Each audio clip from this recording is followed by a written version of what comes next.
Hey everybody, let's see, one second. Okay, so I think Twitch's audio is working, but the video is not working, so I guess we will not be streaming to Twitch again today.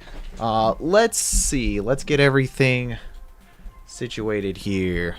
Trying to get myself in the position that I need to be at. Let's just turn that down over there. I think audio's working and all that stuff. How is it going, Anemo? How you doing today?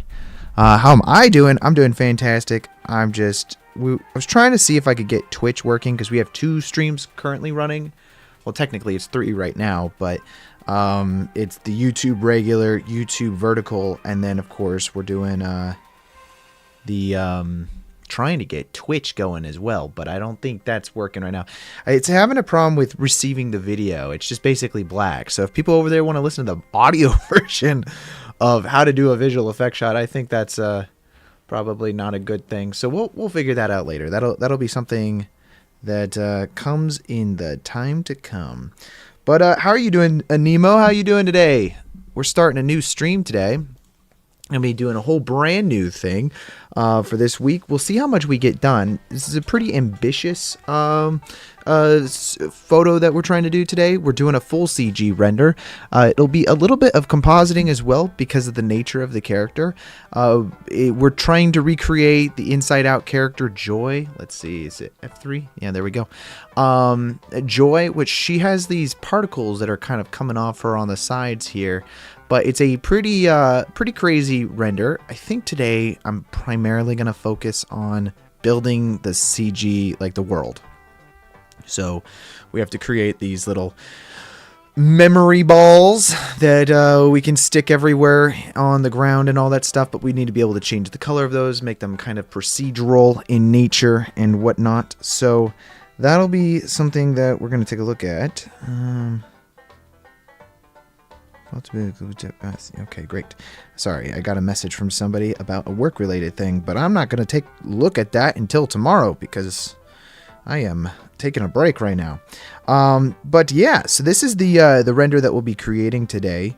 And let me just stick up the comments right here on my phone so that way I can see you guys. If you guys ask any questions or anything as we're going, you get to go. You get to go? Oh, you got to go? Well, it was nice seeing you in the stream. But I hope to see you come back soon. And we're going to just jump on into this environment that we're creating and get going. So if you do get a chance to drop back in, it'd be nice to see you, Nemo. But thanks for dropping in and all that. You'll watch this later for sure. Oh, awesome. Awesome. That's always great. It's always great. But yeah, without a further ado, let's jump on into the stream here. We've got to create our 3D environment. I'm just going to keep the image up over here as we're working on stuff. I think for the sake of this, let's just go ahead and start out with like a fresh new kind of blank canvas that we can work with. Since we're going to be building this more in 3D and then being able to situate our camera however we want. We can always add in a camera, which is usually pretty useful for, just setting up the orientation of how we want everything. Bye, Nemo. Thanks for dropping in. So if we just drop our camera here and then we can go ahead and add in a background image, we can display our reference photo that we have. And we can kind of use this as like our guide moving forward with how we're doing everything. So let's see, where do I got everything? Let's go to streams, today's date, our reference photo, and we'll just load that guy in there. Instead of using stretch, I'm going to use fit, and I think to put that on front. I think actually it is a 1920 by 1080 kind of render. So that'll be good. I'm going to say window, new window. Let's just drop that over here, go to camera view.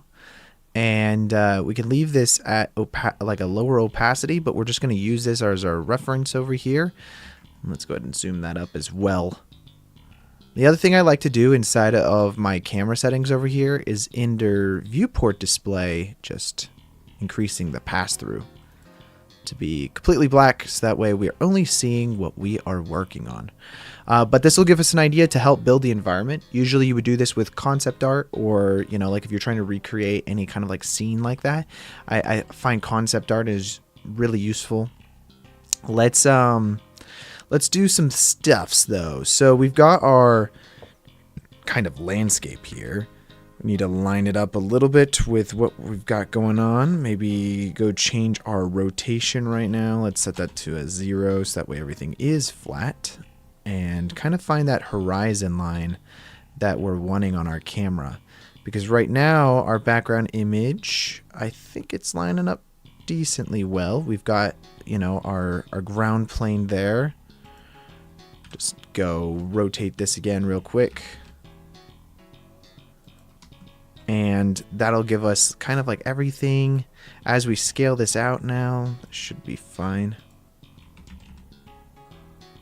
It's also important what lens we're using. This is using a 50, but let's just try something like a 42.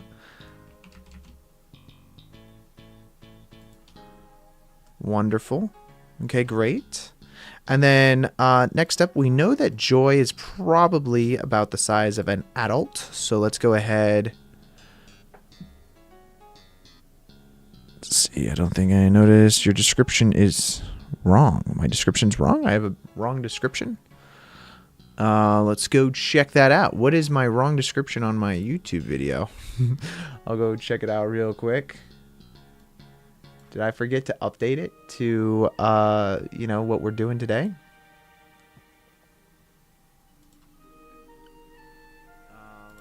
I'm probably going to hear an echo for a second there. Sorry about that, guys. Oh, yes. It's telling me I'm creating a realistic floor. Hey, Hasselhoff, welcome into the live stream. You guys will have to ignore that. I'll change that later. Good catch, Ben. Good catch. I will change that later.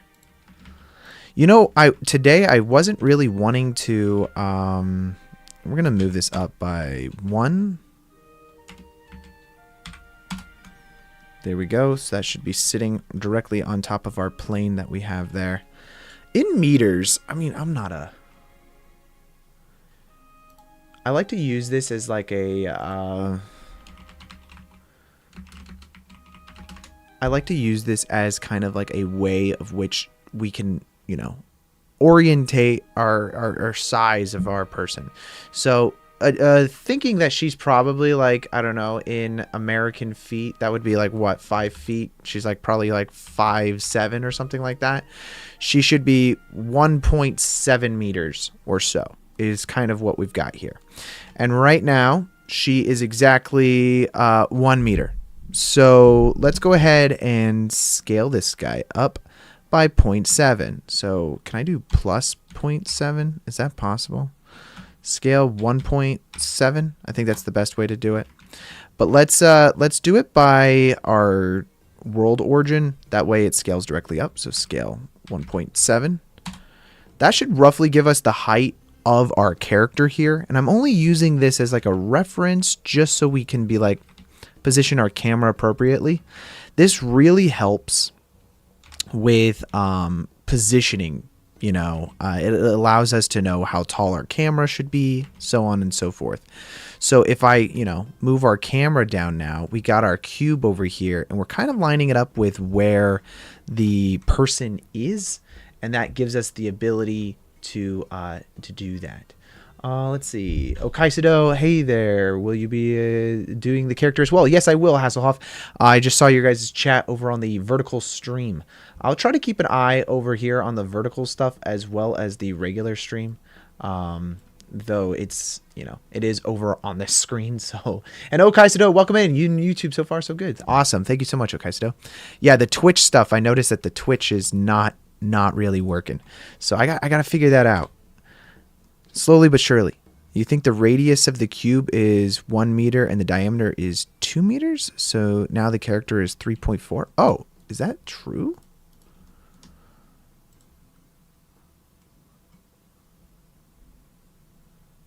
The scale is set to 1.7. Is that because... Wait a second. You might actually be right on this. So let's... I think you're right on it. Let's add in. Here's an easy way of doing it. We'll add in a plane. We'll extrude it by the z-axis, 1.7. There you go.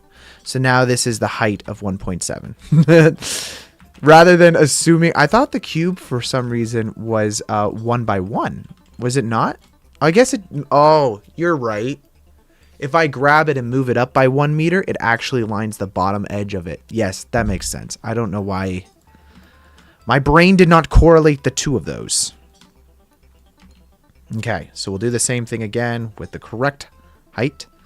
The good thing about getting the size of your world down and making sure everything is correct in the size of your world is that when you use actual camera property settings for the depth of field and all that, everything is accurate rather than you getting kind of like this weird mishmash between the two.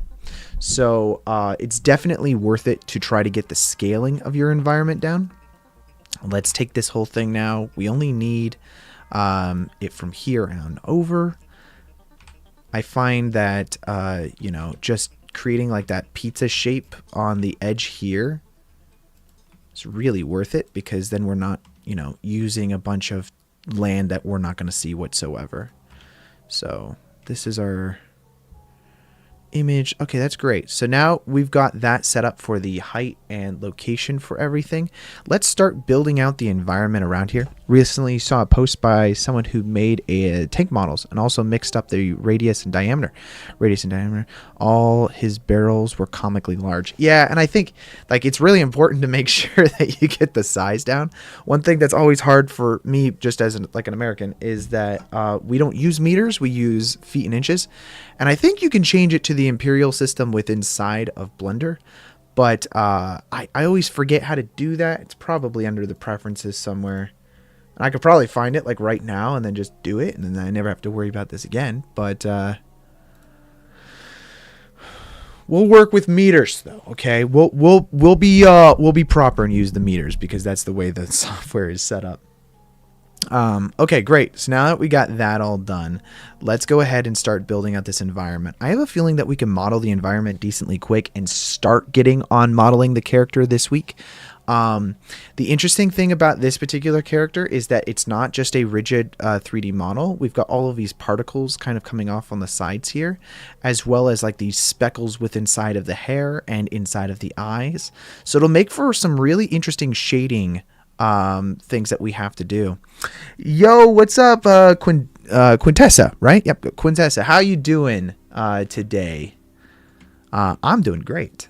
We're just getting started on a new 3D model, which, by the way, guys, next week is the 1-year anniversary of me live streaming to YouTube. So I don't know what we're going to do yet. If you guys have any suggestions for like a special live stream, you know, leave those in the comments below. And then that way we can do something really cool. I'm excited about it because I'm like, oh, wow, this will be finally something that we can do. Okay, great. I'm seeing the bottom of the cube here, I think, which is not good. So let's move our character closer to the camera. Or at least something like that should be fine. How wide would we say this character is? I mean, let's just make it how wide we think it would look like here in the 3D viewport. If that's like the size of her head. She's like pretty thin. Have I seen Deadpool? Not yet. I think I'm planning on watching it this week. I, unfortunately, have been so incredibly busy as of late. We have this absolutely insane deadline for our film that I'm working on right now. And I've been working 10-hour days pretty much every single day. So, like, yesterday, instead of going to, like, the movies or anything like that, I laid in bed for a good majority of the day and just rested because my body was exhausted. I was so tired. I was like, I am just going to just lay down and do nothing. And that's not really characteristic of me. I'm the kind of guy that likes to get out and go do stuff on my free time. But I just could not, guys. I could not.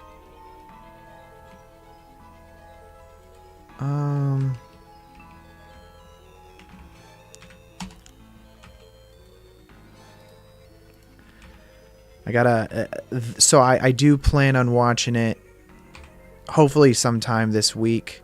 Just makes it a little rough when you're working so much, but I am planning on watching. It is on the roster of things that I want to do. Okay, so that's one of our spheres. We can, I think one of the important stuff to do before we start making a crap ton of spheres, let's actually do the shading on one sphere. So that way we have it kind of created. And then when we start to duplicate everything around, we've got it. So we've got a memory orb. What do they call those in the movie? Memory orbs? Let's start actually creating some collections. So we've got memories. I'm sure we could probably use some particle system to put them everywhere. Honestly, that's probably the smart way of doing it. But do I do things the smart way? Or do I do it the lazy way? Character position. Character POS, which is just a piece of shit, or position. We'll just put that under our reference for right now. And I know that I'm going to forget later. So we're just going to turn off the render of this collection here. So that way it never renders anything that's inside of our reference area. It's just going to basically be viewable inside of our viewport. And then we've got our plane here. So let's create another new collection that we will call environment. I'm probably going to put that above our memories location. There we go. Above our memories location. And then we can call this ground. And then we'll go ahead and throw the ground under the environment. By the way, Hasselhoff, how did the vertical stream look when you were loaded that first? Is everything playing okay over there? I mean, I don't even know if it's preferable to view things in vertical. I don't watch live streams in vertical. I've never really watched live streams in vertical, but yeah, let me know. I'm also going to duplicate this just because she's holding a memory in her hand, so it's a nice reference for us to just grab this and move this over and see if roughly this is the right size. Please instance the spheres. It's even use the geonodes with the instance in the points and instance the points in the mesh line with multiple points. Oh, okay, I could do that. That's actually pretty easy to do in geometry nodes. Let's grab this now. We actually can determine how close we want our character to the camera based off of this. We know she's holding that sphere, which should be about that. Perfect. I'll go ahead and delete that. We're just using it just to see where everything is. Now we've got ourselves a single sphere that we can use later inside of our kind of particle system setup. There's a couple things I want to do now that we've got everything a little bit more organized over here. Let's create camera. I'm going to create another new collection called lighting. The vertical looks fine, but somehow was in the vertical chat while using the horizontal live stream. What? That's crazy. And then inside of our regular lighting here is where we'll put all of our lighting details later. But let's go ahead and work on our memory orb. There will be a couple things about this memory orb that we need to think about. First of all, let's create a new material now. And this new material we'll call outer surface, I think. Orb, and then we'll call this outer surface. Surface. I can't spell surface. It needs a U. There we go. So we've got our orb outer surface. And then let's go into edit mode here, and then let's just go to side view real quick so we can easily see this in wireframe mode. And I'm going to just duplicate everything and then scale it down ever so slightly. Okay. Now, on our interior that we have here, let's go ahead and create a new material that we will call Orb Glow. And I think maybe not quite sure about this yet, but let's go ahead and just make it its own separate object. We'll delete the outer surface, and so that way we've got glow, and then we've got our outer surface that we have here. On our visibility settings here, we want to make sure that we are inside of cycles, guys. So swap over to cycles, use GPU. And then inside of our visibility settings, let's turn off shadow. It's great. Now we've got our memory orb, and let's label this stuff. So we've got our memory orb, and then let's call this outer. Is it? Oh god, I can't spell, guys. It's fine. You're just gonna have to put up with me not knowing how to spell. All right. And then we'll call this inner, outer and inner. I believe it's 2 T's for outer. So let's just do that. I probably am incorrect on that, but it doesn't matter at this point. Now, with our outer and inner selected, let's go ahead and add in our nodes. So I'm going to set this to go view this object real quick. And we'll go ahead and put it in render view so we can see what we're doing here. The next thing we're going to do real quick, let's go to HDRI Haven and load in a nice HDRI that we can just use for visibility right now. So let's use this Autumn Field Pure Sky, which honestly probably will work for everything that we have going forward. So let's just download that. Put this under a material and HDRI folder for organizational purposes. And inside of our environmental settings, let's set this to environmental texture. And I'm going to go and open that up real quick. Booyah! Now we've got ourselves a nice texture to work with. And this will work really nicely for, seeing our reflections and seeing how our light is interacting with everything. The other thing I really want to do real quick is let's just roughly create the ground, because that's also going to really depend on how the rest of the environment or how the rest of the sphere is kind of like interacting with everything. So let's go ahead and do that real quick. And then if I select this guy, let's go ahead and add a subdivide surface. By the way, to answer your question, Quintessa, yes, I am compositing on a feature film right now. It's a horror film, and it's really exciting, and it's quite a bit of work. But I'm a VFX supervisor by day is what my job is. So that I'm VFX supervising a job. And so there's a lot of shots that are going into it. We have hundreds of shots, obviously, on this horror film, and it's really cool. I'm really excited about the work that we're doing on it right now. So, okay, for this outer, let's go ahead and swap this over to our shader editor, and we're gonna do some stuff here. Let's go ahead and add in a glossy BSDF. And then, let's see, let's turn off the roughness here. And then let's do a mix shader, I think. And then let's go ahead and make this transparent. Oh, you know what? Let's not do glossy. Here's what I'm thinking. Let's do glass, just use straight up glass BSDF. And then let's go ahead and make sure that roughness is set to nothing. And then our IOR, we'll just have that set to like a 1 right now. Or a 1.1. Something to give us like that reflection that we're getting there. Beautiful. Now for our environment, let's just go ahead and lessen the amount of light that we have on our environment that's going on here. And then let's go ahead and add in a light. Specifically an area light. So that way we can hopefully get some nice lightings.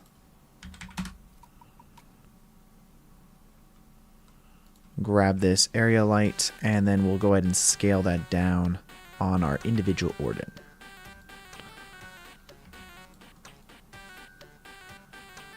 But ideally, we want this to get that nice reflection that we've got in there. Hey, how's it going, Rakesh? You're new? What are you making in Blender? Today we will be recreating a shot from inside out is the goal. That's the goal, guys. Let's grab this inner here, and we're just gonna, for right now, if we set this to just like a really dark color, we can see our reflections a little bit easier. We'll see this like really ugly square that we've got going on. If we select our light that is shining onto our sphere here, we can change this from square to something like a disc, which will give us like a circular kind of reflection that looks really nice. And then we can change the size of that to get a larger size disc over here. So I might just increase the brightness overall. And that's going to work really nicely for our sphere just to get us started. I almost want to search. Let's just see. Let's go over here to inside out memory balls. We're just going to look up an image of like a closer up version of it. I don't want to get any of the memories on the inside. Am I a professional? Yes, I work in the film industry as a visual effects supervisor. These live streams are just fun little things I do on the side, though. Let's go to open this image in the new tab. And yeah, this is pretty low quality for reference. Okay, we'll go with that. I'm going to keep this image up just for now, and then we can, you know, move from there. Now, our inner ball that we have going on, we're going to want to have a different texture on it. And we can do this, you know, several different ways, but we're going to try to do this procedurally as much as possible. So let's go ahead and go back to our environment here and just increase the light to like a 0.5. Or maybe even a 1, I think. And then on the inside, this base color is the thing that we're going to want to mess around with the most. So first of all, we can increase our roughness all the way on the inside of our ball here because we don't need the specularity on the inside of the ball since we have this outer kind of a reflective surface that we're using.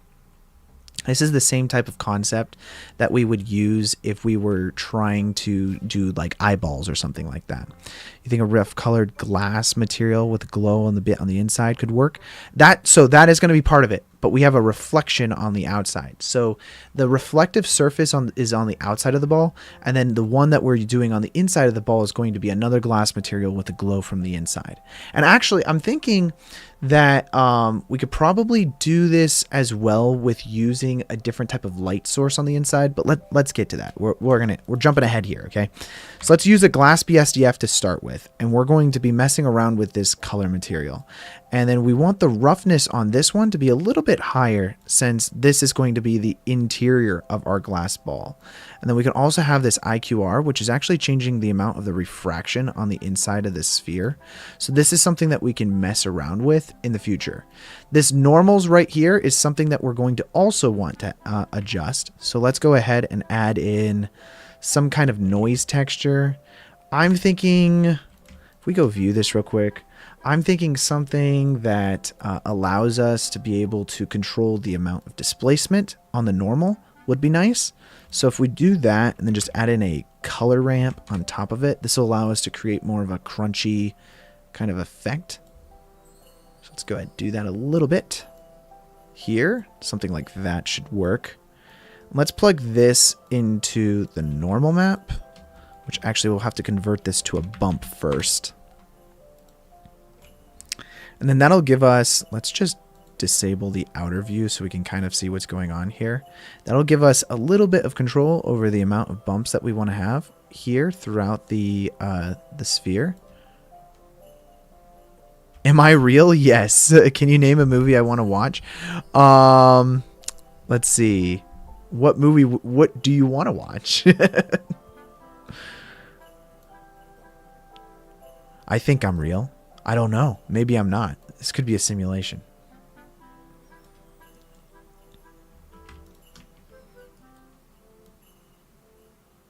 I'm going to scale this up also just to give ourselves a little bit more to work with.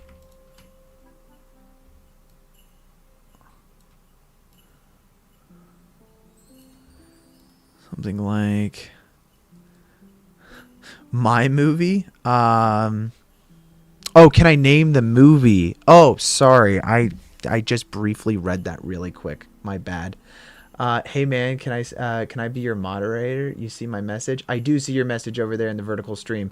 You'd have to talk to Ben. Ben's in charge of the moderators. The movie that I'm working on is called The Necklace. Plug the color into the height. I could try that.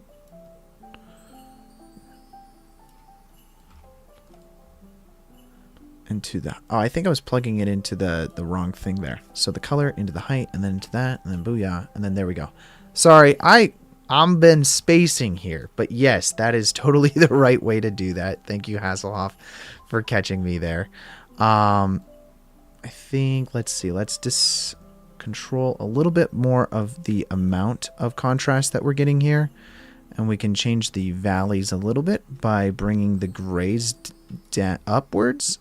And then lessening the amount here as well.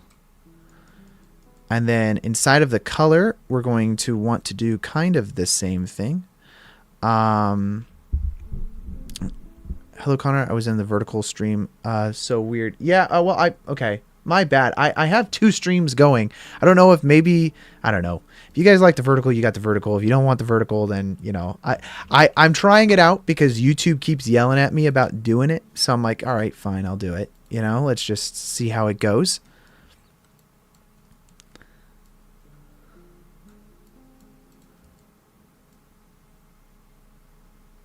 I'm going to try to now create some kind of like color variation inside of our sphere here, so that way we can have like kind of like this glow of multiple colors that is coming out. Granted, the colors are going to be very similar in nature, so if we go look at that inside of our reference here, we have some darker reds and some brighter, well, I guess oranges, as well as the yellows and purples. All of those colors, it's kind of gotten like that marble feel to it. Am I seriously real? Because no one teaches like that about Blender. What am I doing that nobody teaches about?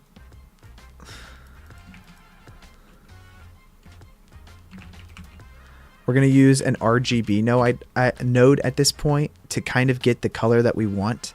I'm thinking this first one, obviously, that we're doing on the ground is going to have that purplish color. So let's go for that. Let's try to make it purple.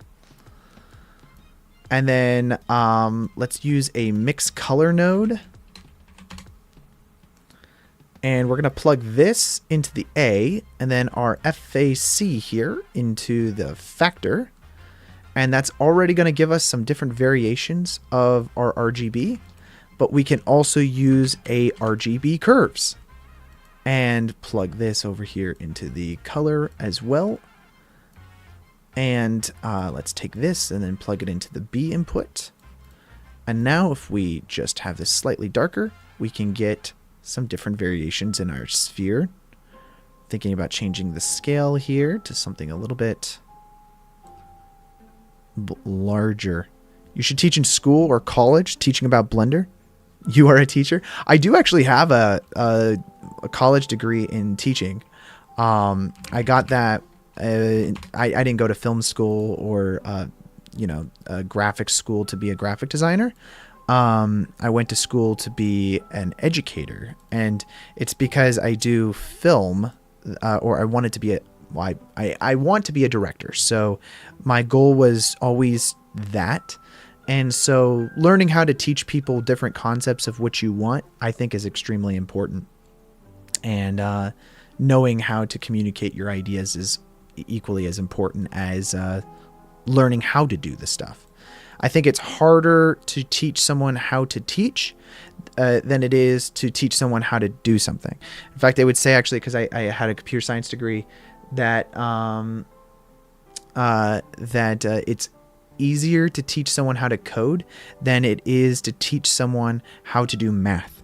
So a lot of the times companies that are looking for computer science people, they would teach them how to they would hire only mathematicians, and then they would teach them how to code rather than teaching or hiring people that were computer science people and then trying to teach them how to do math.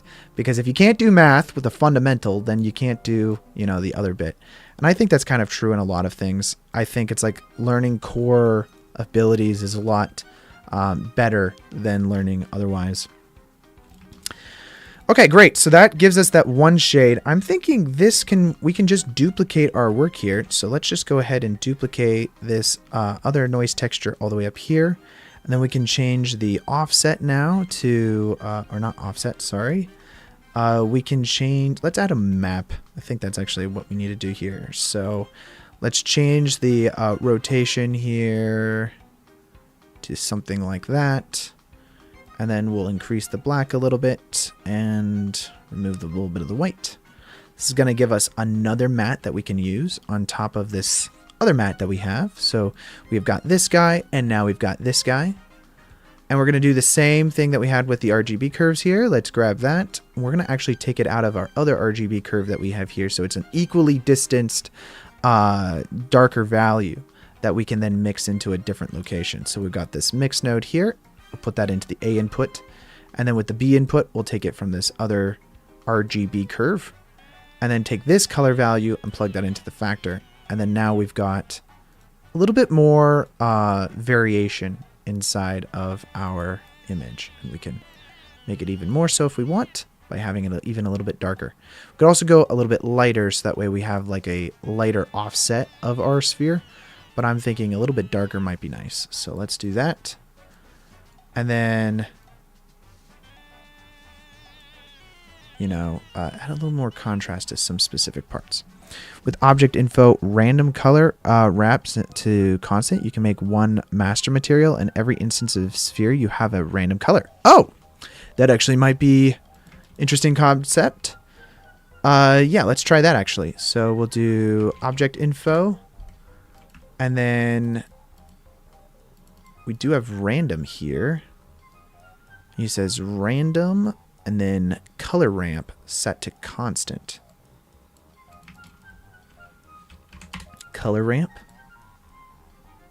set to constant. So that's going to give me a black value. Oh, set to constant. You can make the one master material. Every instance sphere will have a random color. So does that mean if I duplicate this guy, it's still just black? I always wondered how the random thing worked because I have never been able to super successfully do that. I do know that we can just, make ourselves... I'll take a look at that in a moment as off. Also, in the color ramp, you can make multiple stops with multiple colors. Oh. So black, this would in turn actually be whatever this purplish value is. Add another stop. This could be a red. Add another stop. This could be a green. Add another stop. This could be like a cyan or whatever. Yellow. Add a couple over here as well, I suppose. Actually, I don't want that to be white, but let's do that.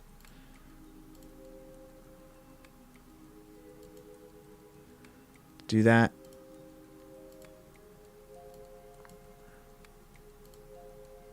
Technically, I'm doing this incorrect because there's only 4 emotions, and it's each of them are supposed to be the color of what they're doing.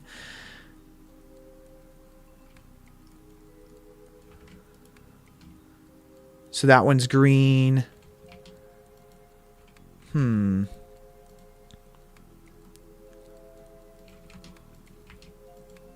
Ah, there we go. Yeah, that works. Okay, great. And then what are the emotions again? It's red. Okay, let's redo this, guys, with the idea that now we know what we're doing. So Joy is what? Yellow? She's like a yellow. And then we'll add another one in there.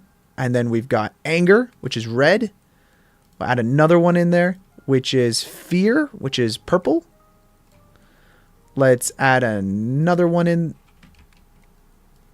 Let's add another one in there called, well, the new film has anxiety, so we'll do anxiety. Well, instead of anxiety, we'll just do straight up blue.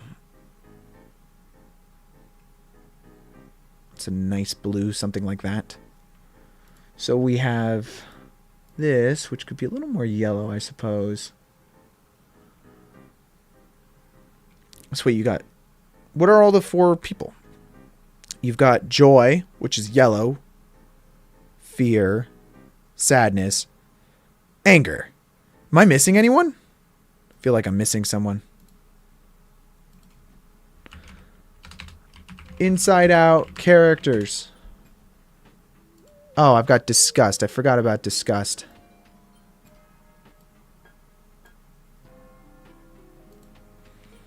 So we'll just add an additional in here, and we will call that disgust, which is going to be green. I have a feeling it matters how equally spread out these guys are, so let's do that. Yeah, it is green. I completely forgot. So now if we duplicate these guys, blue's getting a lot of love right now. Fear's getting a lot of love. Do we ever get yellow? I want me some yellow. Why is blue getting so much love? We don't want that much sadness in our life, all right? You know? I think it probably has to do with the area in which the stuff is. So let's do it this way. There we go. So boom, boom, boom. Getting less yellow again. Come on, guys. She doesn't have that much joy in her life, man. Let's try to maximize our joy. Less disgust, a little more sadness because, you know, she's a kid. She can be sad. She didn't get her candy.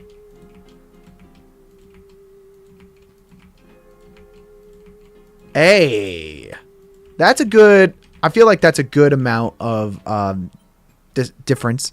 Press Alt-D for duplicate. Yeah, well, you could press Alt-D or you could press Shift-D.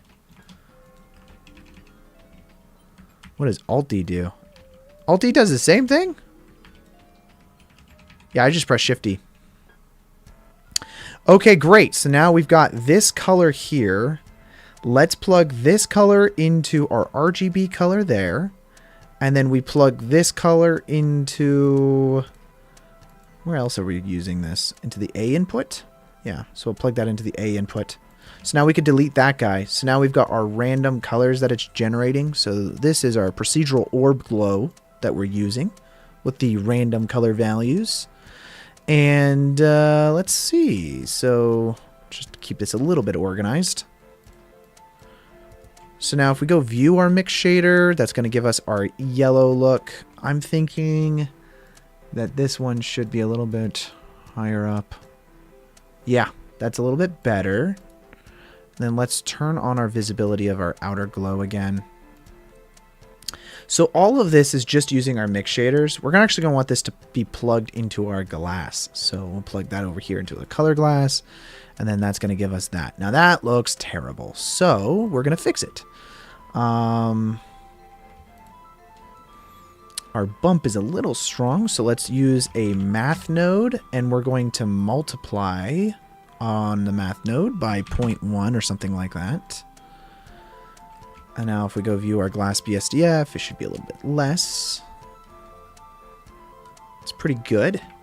Next up, let's use an emission. And we're also going to take the color values that we have here from our globe.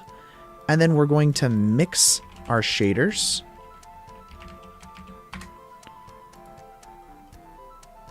With the emission into it. So that's going to give us a little bit of a better globe to work with. I'm thinking that's working pretty nice now. We're getting there.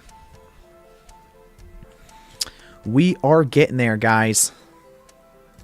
Our outer sphere that we have. Let's see. What does invert do for us? I'm getting some weird clipping things that are going on here. What is the clipping coming from? Maybe if we go to this and then we just apply.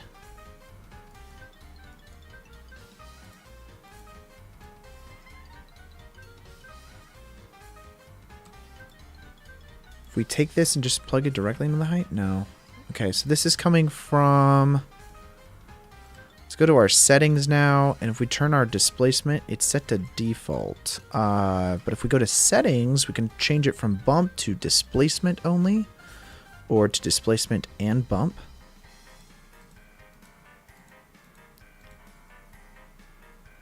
I'm not a fan. We might be able to just get rid of the displacement completely. Yeah, that wasn't really doing us much good there, was it? Okay, great. Next up, let's we are using a glass shader here, and the reason why is if we add in a light on the inside, let's just do this by... Well, okay, we'll do it by using a UV sphere. So we're going to just add a UV sphere on the inside of this ball here. And if we just scale that guy down, let's use this. Let's call it memory orb. And we'll call this glow. This will be on the inside of our entire memory orb that we've got going on here. Let's go ahead and change this to an emission. And if we scale that guy up, we've now got ourselves a glow from the inside of the orb.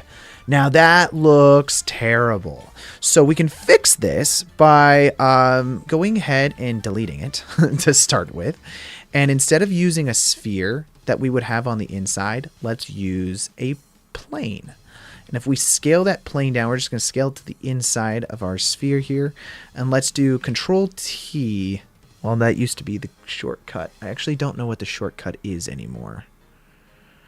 I think we can do constraints, and then we can say follow.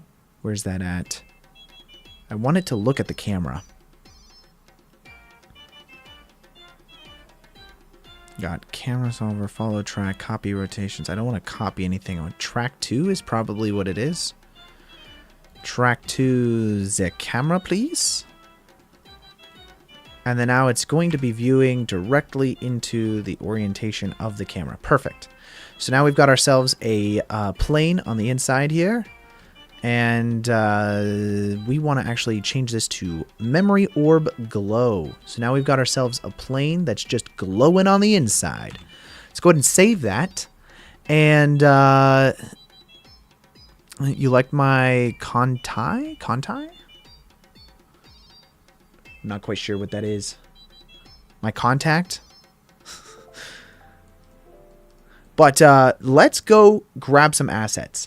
Let's go open up our browser here. I'm going to, if you guys scroll down inside of my video, you'll see a link to Action VFX's website. And I'm just going to log in real quick off screen. I've got some assets already purchased. You guys can use whatever assets you want. But I'm going to use something that's probably like this energy ball effect here. If we use an energy ball, we can have like a very specific looking glow rather than using something that it just feels very rigid, because things that are super rigid feel CG. So I think I'm going to use this energy ball 10 effect here. So I'm just going to go ahead and download that to our computer. So we've got our materials. I'm going to hit new folder, and then let's add assets. Go ahead and save that into our assets folder. The content of the video. Oh, thank you so much.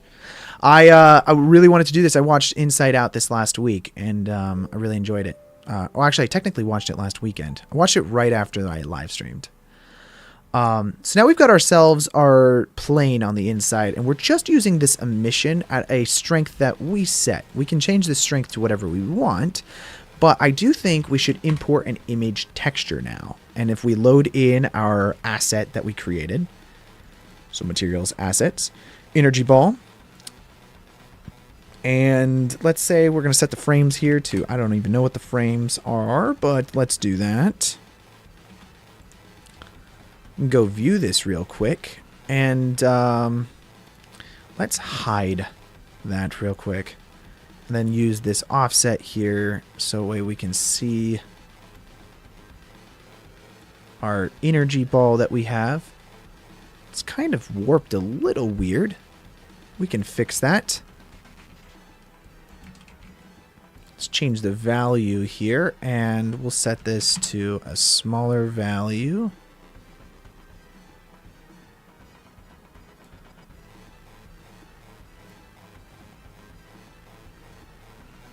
Just kind of do this manually.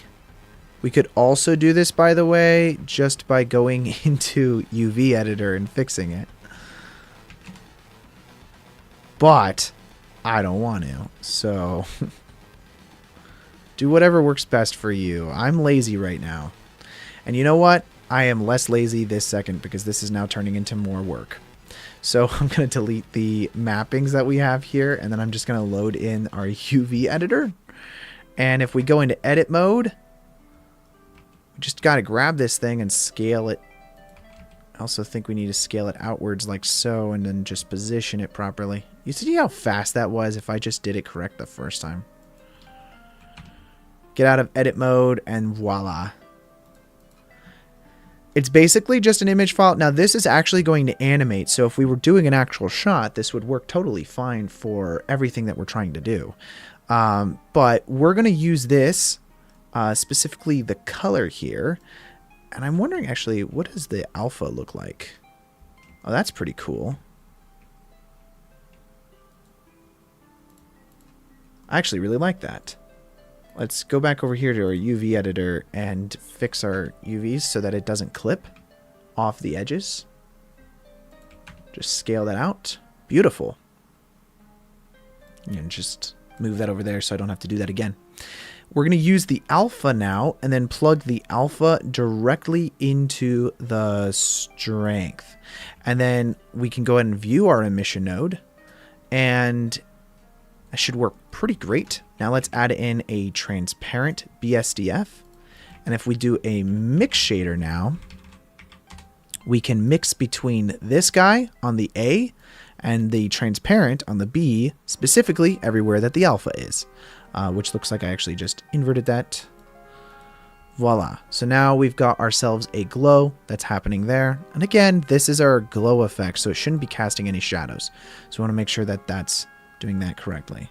So we have our emission and our strength that's happening now into the strength now. So if we use a math node, we can actually put that before this and then multiply it by a number, and we can increase the amount of emission just by this slider here basically, and it's all based off of our video. Now this is using the color of this guy right here.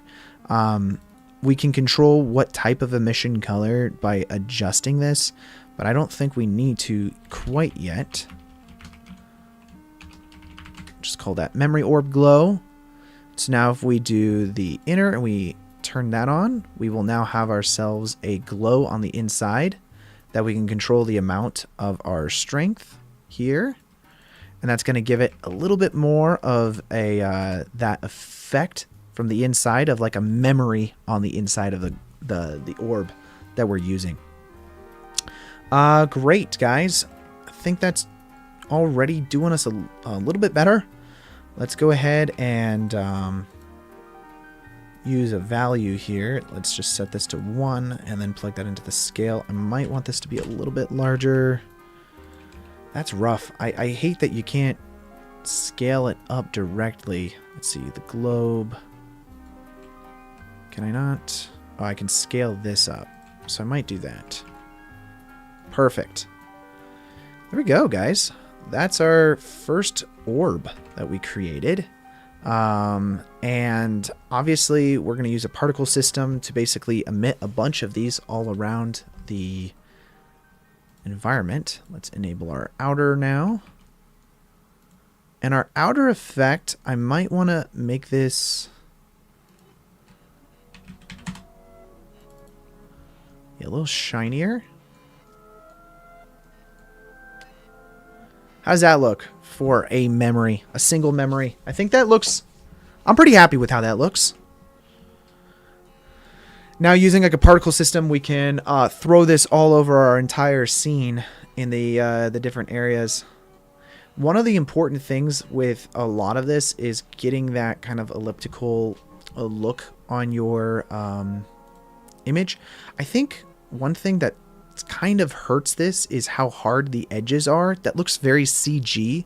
And a nice little cool trick you can do is with your area light, you can select use nodes. And then into the strength, I think it's the strength. It might be the strength. We can throw in a gradient texture. Let's just view this to see what we're doing here. With our gradient texture, we can throw a color ramp onto this. And we can create more of an effect between the outer edge and the inside. Actually, I always forget how to do this. So I just to view this, we can always just add in a plane. And then do the same thing here. Let's do a gradient texture. Oh, and I have to swap it to radial, I think. Or no, spherical. And I don't know why it's putting it on the corner there, but we can use our object plugged into vector, and so that way it centers it. That's right. So we're going to do the same thing with our light here. Let's change that to spherical. And if we scroll in to see our effect that we have, let's go ahead and view that real quick. It's now blurring it out quite a bit. And of course, we'll use object plugged into vector. And then we can control the amount of the fall off through a color ramp. And obviously, if we want it to be more white in certain areas, we just increase the contrast of the white. And that's going to make it quite a bit smaller, but it's going to give us more of a realistic effect onto our image there. And then obviously, we take this whole thing and we plug this guy into the strength, I believe. And then that gets viewed there. The only thing is our strength was set to a decently high number of like 23. So let's use a math node and multiply the value that we get by 23 from this top value color into the color of our emission. And this will increase the amount that this light is blasting onto everything else. So that is going into the surface, and then we can now view our emission that is coming from there. I think I may be doing something wrong here, because it's actually not doing anything anymore.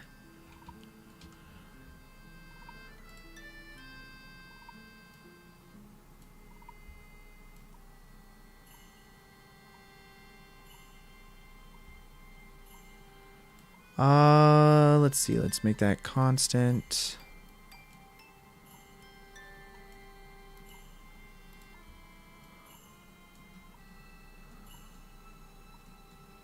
I might be doing something wrong here, guys.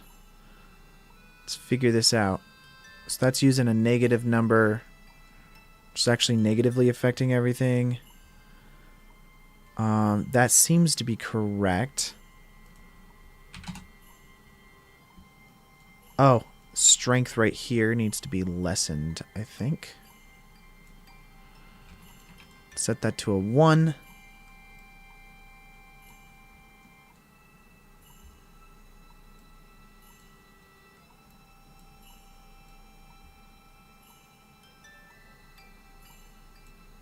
It's weird that that's still incorrectly doing that.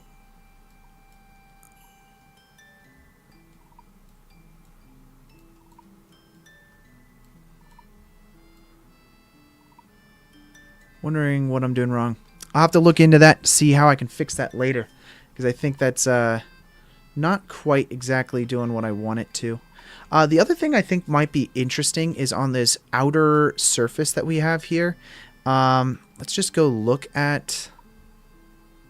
I don't really have it, but I kind of want it.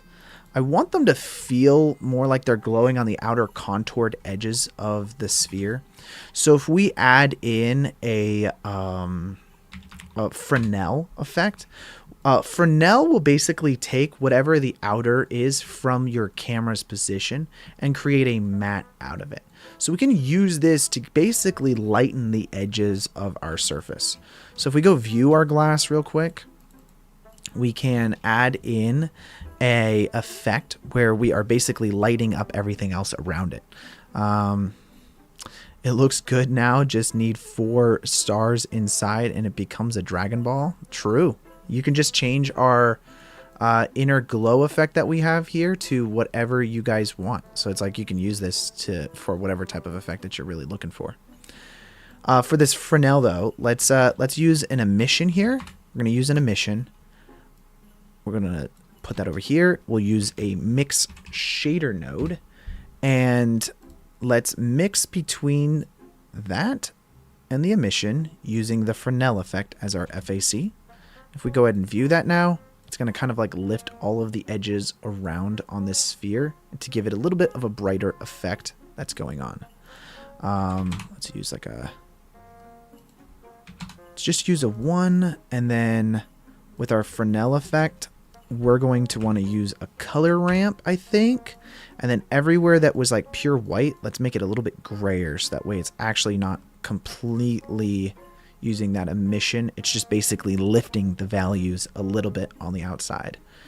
And that gives us like a really nice memory ball, guys, that we can now duplicate throughout our entire scene.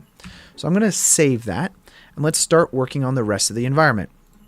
This is all located inside of our memories. This is like a memories prefab that we can potentially use in our geo nodes later. So it's not one specific object, though I think that we could probably join all of this stuff together and not have a problem. Right now, for sake of keeping things organized, we'll probably not do that. So that's where that ball lives. And let's go ahead and now create the rest of the environment. So we have all of these shelves. This is all really basic geometry. This isn't anything crazy. So I don't think it'll take us too long to build the entire environment. And maybe we'll start getting to do some of the modeling of the character today as well.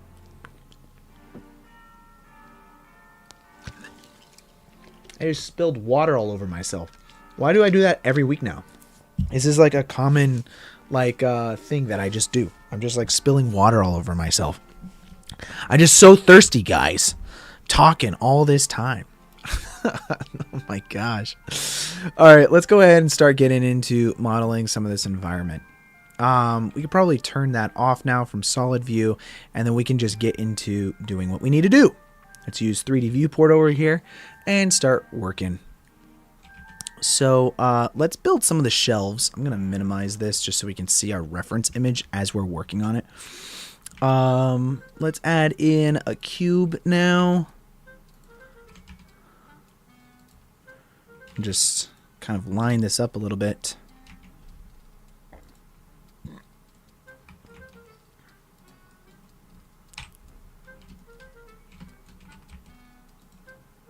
Okay, great. Probably actually want to be able to view it from camera view. And then let's turn on this now. There we go.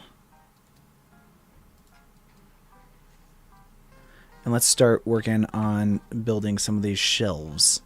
Now we could use like a Bezier curve probably throughout the entire thing to place everything. Let's see. That's going to help us determine that this should be a little bit closer.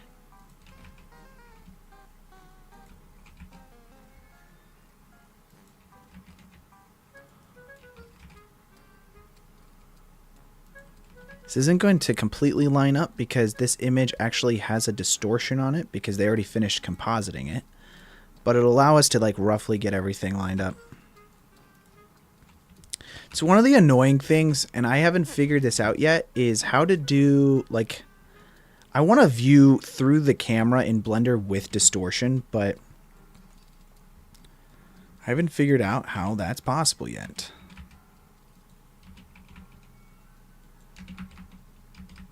There we go. The y-axis. Let's see. Let's make one bookshelf here that we can duplicate down. So let's do this one right here. Go to top view and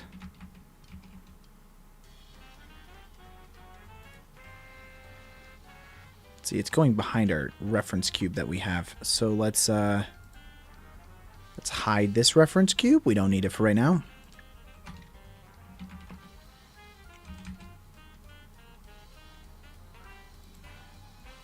Something like that should be fine. So that way if we duplicated it, it doesn't really line up yet. Perfect. That's one shelf down, guys. Not really. Just join these areas together and select everything and just bevel it. That's not working. You only really need these two edges beveled, so we'll do that. Oh, I kind of need to take everything and apply all transforms. Oh, no, wait a second. I just screwed that up. Let's apply specifically the scale. There we go. I think that's a good size with a little bit more. There we go. The reason why I don't want to apply all transforms is because this is rotated on the z-axis here, and I still want to be able to grab things in the normals that are associated with the direction that it's in. Let's do a shade flat for right now. It's not really helping me. I think we could do shade smooth by angle, and that should do a better job. And then now we can go in and use an array to basically create all of our shelves. So I'm going to do the bottom shelf first. The one that's basically ground level.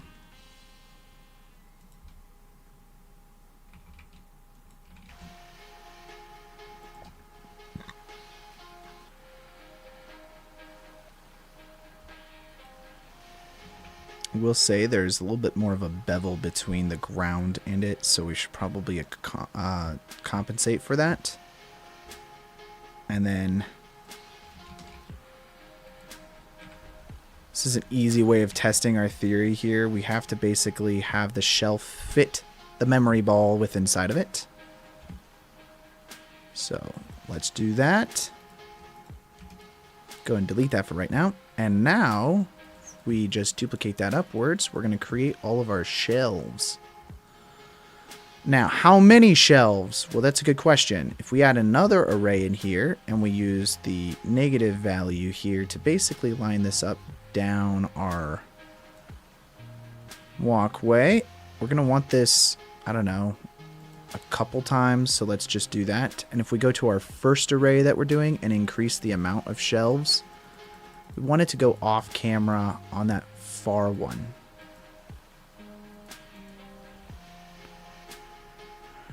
Looks like a good enough amount of shelves that we've got going on there. We're going to remove the duplications. Perfect.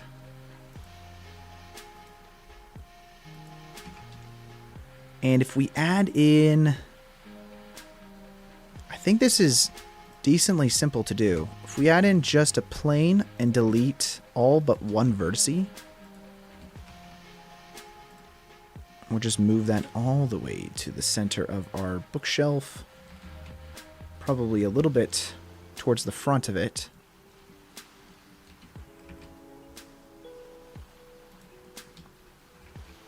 That's on the ground. And now if we just extrude that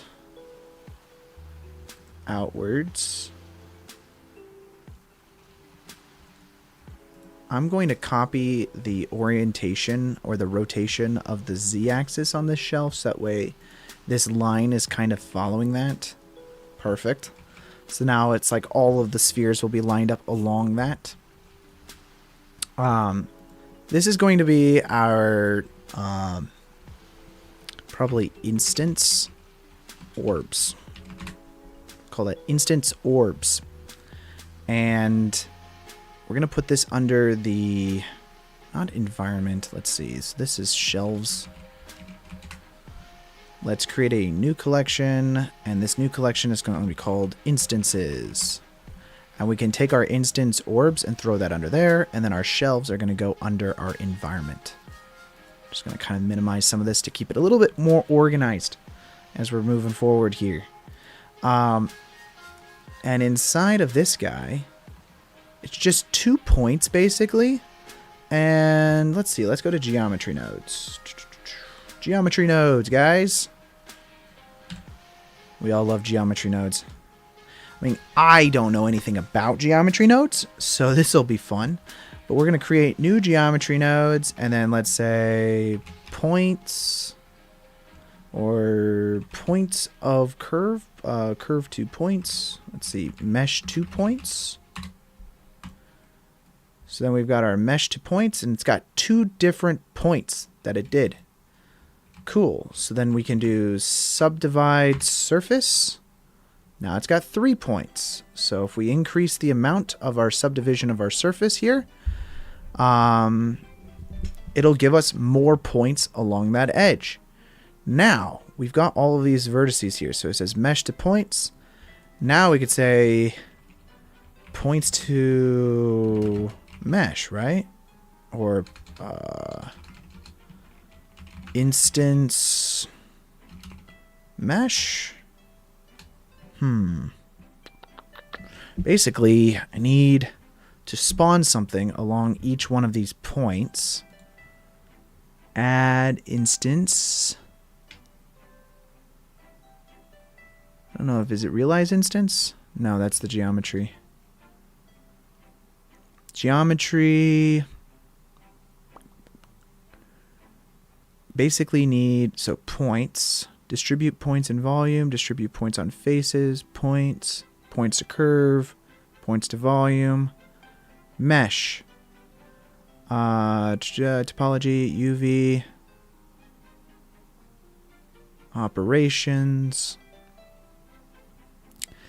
Basically what I'm trying to do is say everywhere there's a point, this mesh. Instances to points, instance on points. I think that might be it. So you feed points into it, and then you've got your instance. And this can be collection. So this is a collection instances, and you feed this into the instances, right? Now I can feed in memories. Separate children, reset children, relative. Great. So it did it. It did it, but like in the wrong location. It did it because it did it all the way down there. We could just offset this.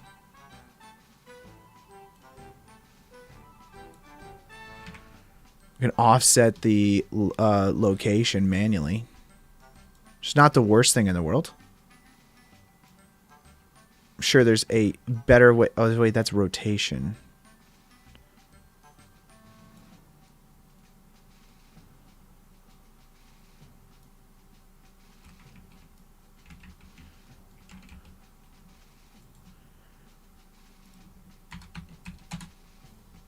Okay, instead of rotating it, we could just...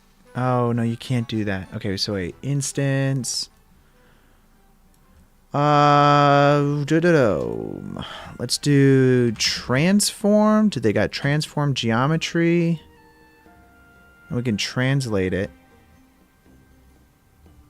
over. I should probably figure out why it did that rather than manually fixing it like this. But you know what, guys? sure one of you guys know, and you can just tell me what happened. 0.42. Just change the location of that really quick. And then we want it on the front of the shelf here, not the back of it. So let's do 0.8, 0.7, 0.6. Great. Now we've got 0.6. So from our camera view, we've got all of these memories that are now instanced toward the camera. Fantastic.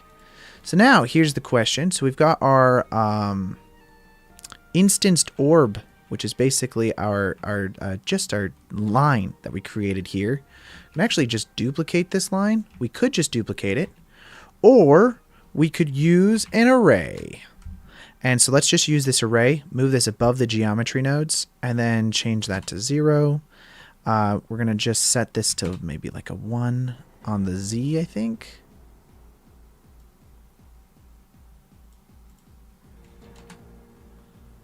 What relative offset? Do we want relative offset? Constant offset?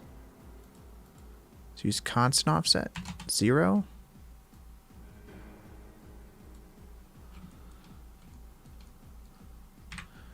Just line this up with the shelf by 1. 0.34, I think. 0.335. 0.35. Wait, what? 0.33. Sure, that's good enough. Now I've got that. Now all we have to do is just actually increase this array number, and we have now spheres going all the way up our shelf. But because it's not perfectly lined up, we're going to have to fix it, because it's actually screwing up. No biggie. We do need it perfect, though. So this is, I guess, actually not perfectly lined up there, which kind of makes sense that they're not. So let's go with that. So we have our instanced here. Let's grab our instance orbs, select the geometry node, so that way we can edit it. And we want the z-axis here to be like 0.4, I think. Oh, no, that's fine. Geometry node, select that guy. It's not our geometry node. It's 0.32.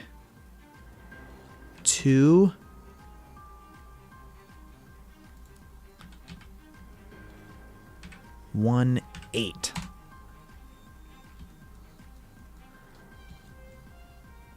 Beautiful, guys. Now we just instance one more here. Lovely. There's all of our spheres going all the way up. Let's go back over here to layout now. So we've got ourselves our sphere. Let's go ahead and save that. What does that look like in render view? Does it actually make all of them different colors? It does. Guys, we did it. Wow. Some simple geo nodes, basically.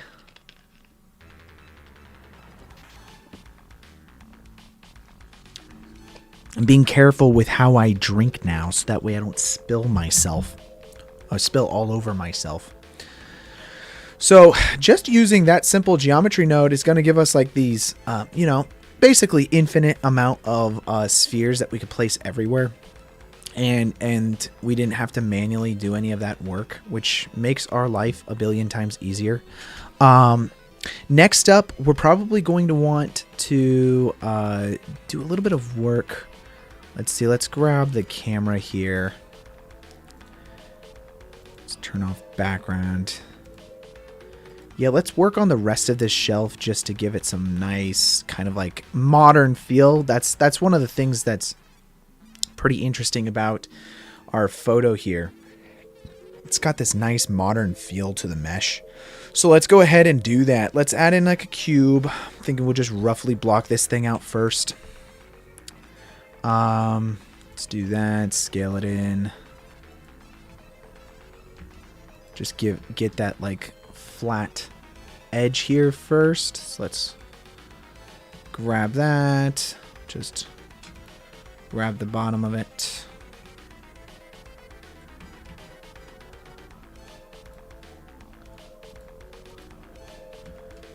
Have that go all the way up.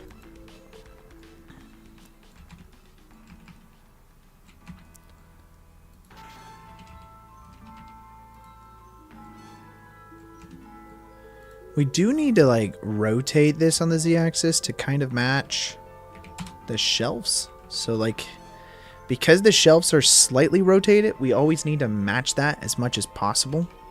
So, which isn't too bad.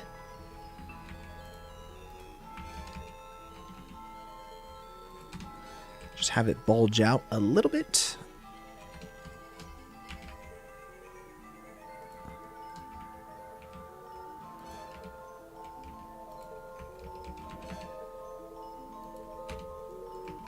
Just to give it a little bit of a feeling of not feeling too perfect.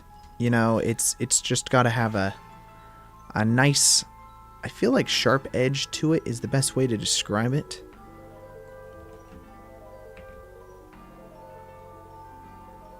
And yeah, I think that's probably a good distance right there. And then we will just, you know, make it a little bit thinner. We just have to extrude these guys outwards. So, probably something like that. Oh, whoops. And then grab this edge here, just to bring it in.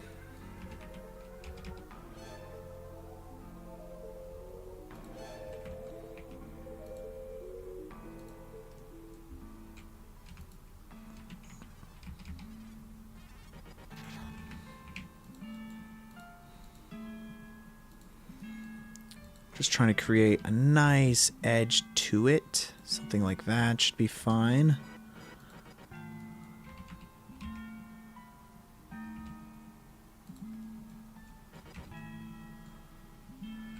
Okay, great. I kind of want to subdivide surface, but I know that's not going to do us super nice, so let's just bevel the edges a bit if we can here. That's pretty nice. I like that. Now, unfortunately, from this particular camera perspective, we can't see what the edge of that looks like. I think we could kind of infer that probably looks something like that. And then now, if we go ahead and just like bevel everything, we're just going to get edges here. So we'll just now shade smooth by angle. And that's going to get us pretty close with that.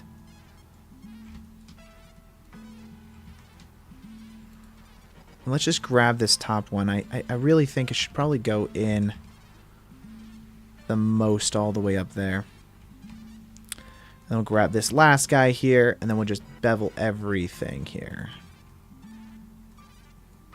And it doesn't create great topology, but it at least gets us the shape that we're going for. So make sure we're always selecting shade smooth by angle. And then inside of our bevel settings here, let's increase the segments. That way it's not feeling too flat. Okay, great, guys. I think that's pretty good there. Next up, I might... Let's see. Let's grab this whole thing. This whole front bit anyways. And let's just make it all a bit thinner.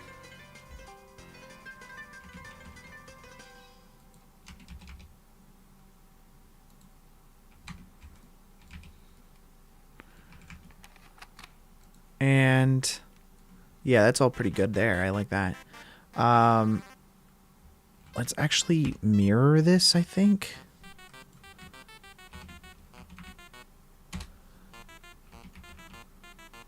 And that's just going to be on the front. And now I just kind of need this to be mirrored around itself. So if we just like grab this whole thing, go to top view here real quick. Let's grab this here and say cursor to selected. And then let's duplicate this whole thing and then mirror around the x-axis here, immediately across from each other, and then join everything together. So now we've got both sides of that shelf there.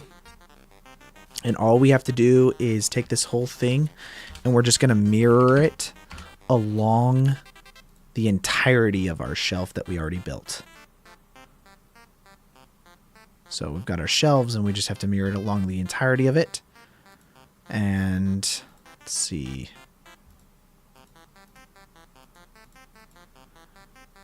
It is actually not doing a great job. Is that because there's shelves here? Yeah, it's probably because of that. So we just say cursor to selected, and then we'll go object, set origin to 3D cursor. There we go. And then now that's going to pop all the way to the other side. So now we've got like these pretty nice shelves that are being encased by this outside edge. Fantastic, guys.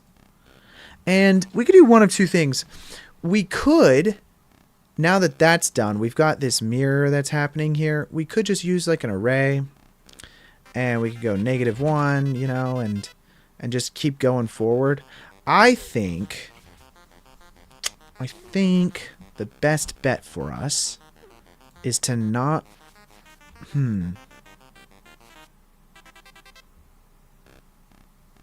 trying to think, because usually I think it's best just to not mirror it, especially if you're trying to create an array function that's moving everything outwards. So we only need one edge here. It's like, for instance, on this guy here, we already have this array that's just going vertically here. Now it's all about, I think, because we're having this curve here, I might not want to use an array. We might just like duplicate everything manually.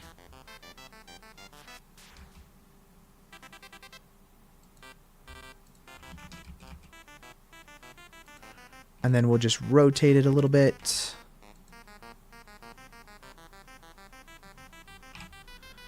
Okay. And then we'll do the same thing again. Grab that whole thing, rotate it a bit. And so if we open up the camera now, just so we can see what we're doing here. Let's see. Camera perspective. Let's go ahead and grab our camera and then just turn off the visibility of this. Or at least not as much of our visibility for our background image. Let's see. More like that. And then we'll just do one more. Duplicate. Rotate that around.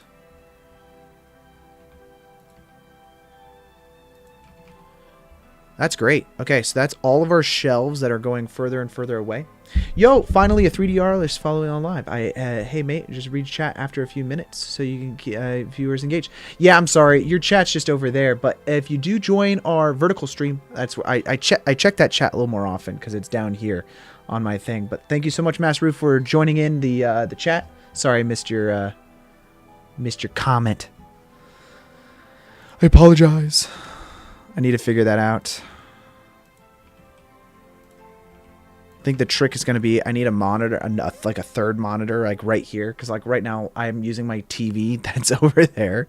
So it's a little hard to keep up with the chat, especially when you're working on stuff. No excuses. We must be better.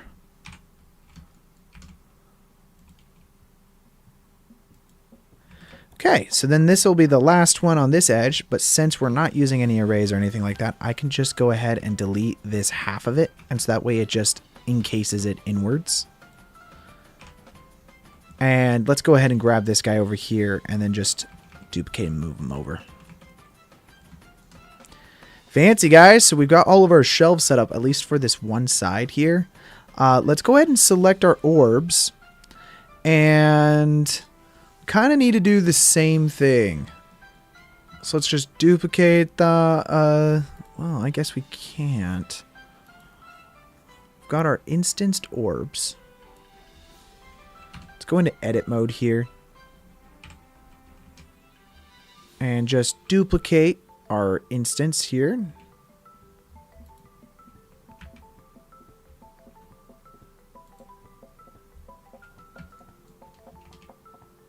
finding it difficult to rotate this, though.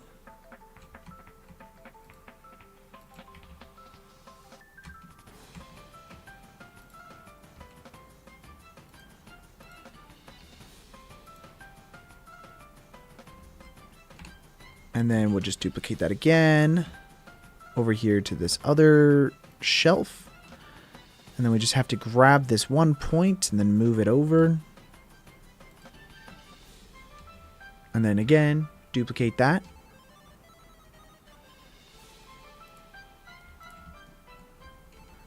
Then grab this down, and now we've got ourselves a bunch of spheres all the way, guys. Super easy way of creating all of those memory spheres. So now if we go to render view, it's going to give us all of those will be different colors, hopefully, and we don't have any duplicate patterns because it's randomly orienting everything and color coding it and blah, blah, blah, blah.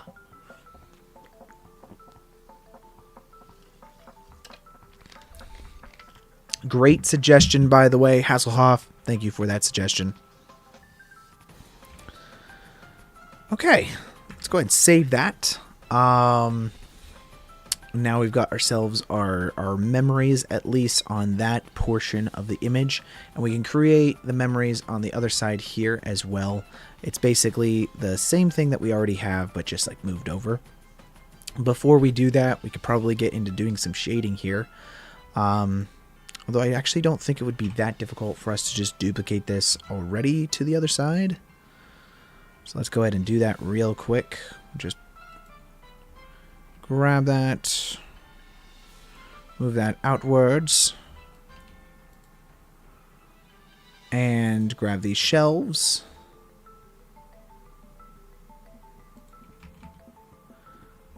That's just one, and then now here's the second one, which we don't really see anyways.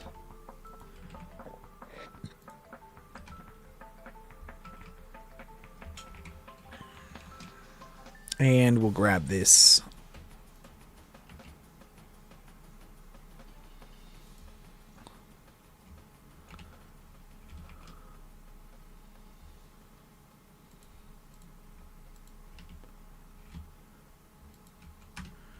Certainly makes things a lot easier, honestly, to just instance all that stuff. And I think later, if you want it to, especially if you have some crashing scene with all of your memories falling or anything like that, you can instance all of these geometry spheres that we created and make them into something that is actual, like, physical object. Let's go ahead and render it. With our orb light that we have here, that we already created, let's go under our lighting. We have this area light that we made.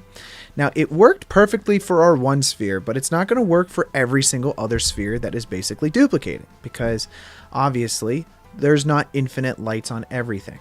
But we could do that if we wanted to. So let's go ahead and work on that real quick. So under our light here, we have our data set settings right now. We can actually set this up so that it's only emitting basically the specularity, the glossiness, not anything else. So we'll just disable diffuse, we disable transmission and volume scatter in case we actually do any of that stuff later. And then we can place this area light under our memory orbs. So now it's actually going to create a crap ton of these lights, each individually throughout the entire sequence. And let's see, under our memories, we're just going to want to make sure that this is not rendering our memories because we have, holy crap, this is so much, guys. Now this area light here, let's actually hide it. Is that possible? Can we hide it, please? There's just so many. I might customize. Let's grab relationship lines, light colors, extras. We can turn off extras, I suppose. And now we're going to basically have lights throughout our entire scene that are basically lining everything up. So, let's see. Let's do that real quick. And let's turn on render view just to see what that looks like.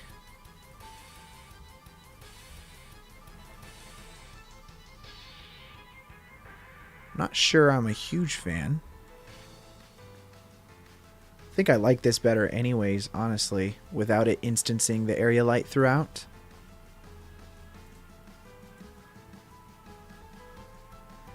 Yeah, let's turn that off for now. We're not going to use that area light for right now. Let's work on texturing this environment. It does feel a little claustrophobic, does it not? I suppose it's probably supposed to, right? What is this line right here?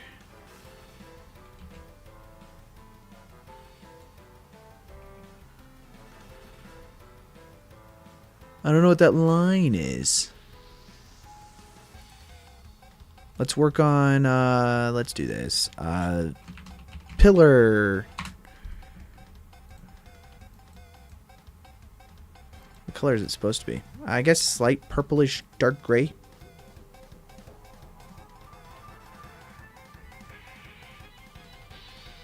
I'll take out a bit of the saturation here.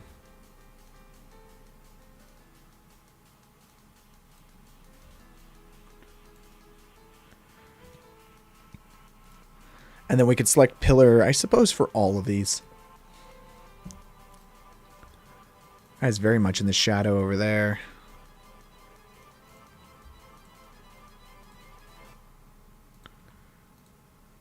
It's because there's only one shelf, basically. And that's the only source of light is basically the sun. And there's only one shelf, so we're actually casting a bunch of shadows just because of that onto that one section. Whereas the light should feel a little more omnipresent from the orbs that are kind of coming from everywhere. So, might want to fix that. Might do... We could always fix this with quite a bit of lighting that's inside of our scene.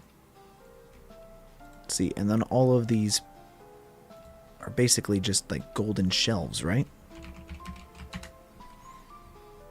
So let's just change that to kind of like a bit of a golden color, a little bit more metallic.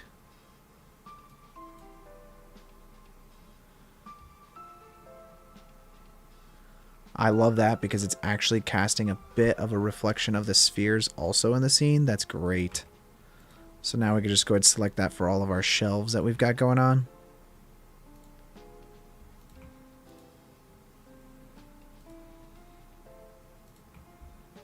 So shelves, shelves, shelves, shelves, shelves. Love that. Love it! And then overall, I mean, we also have to finish up the bottom of the shelves here because we're actually missing a bit there. It just feels a little empty. Let's see. Our picture. We have the bottom, and then we'll also have to do the top of the shelf as well, which isn't important quite yet. It will be important, though. Let's keep that in render view over there, and then let's just grab this, and then... That's fine, I suppose.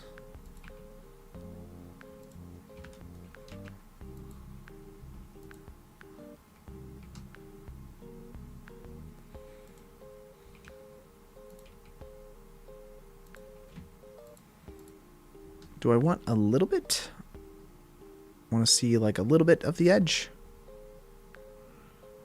A little bit, just a little bit. Yes. Perfect. And it does go off, which makes it feel a little more claustrophobic rather than us being able to see a bit of the sky. So,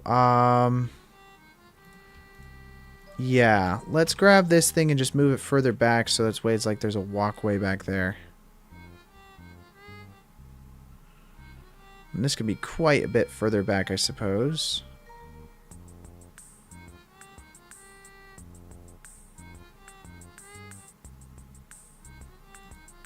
Yeah, something like that. It's pretty nice. And then that way we get that little piece of the sky up there. And then we'll fix this. I feel like this just makes it feel a little bit too claustrophobic with how it's like rotating inwards here. It's either that or this all just feels a little too claustrophobic. So we could kind of probably just move everything away. Yeah, let's do that. Let's grab this whole section of the shelf. We'll have to grab all of those individual vertices as well to move the spheres a little bit further out. Let's hide that for right now.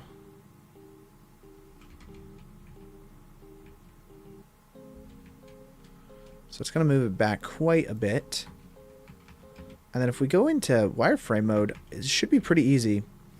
Because we're basically just selecting all of these vertices and moving everything back. Just missed this whole section there.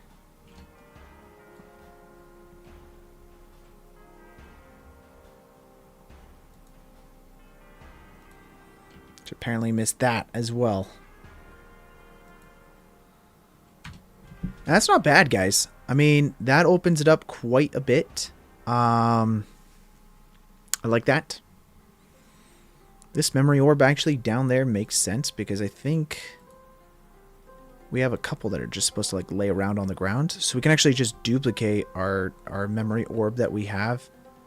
We could either do that or we could use one geometry, like we could make a whole new geometry node thing where it's just a single vertice and you just duplicate that single vertice to like different areas. That might also be a possibility. I mean, I don't know. There are different ways for us to do that. Let's see. I do need to grab the spheres and move them all the way to the back. All the way back here. So if we select shelves on this guy, we can also just grab a single set of vertices to move to the back. I need to probably not be in render view as I'm doing this. This is like really causing problems right now. Also, save is incredibly important on this. Just going to grab a single set, duplicate it. Move that all the way to the back here.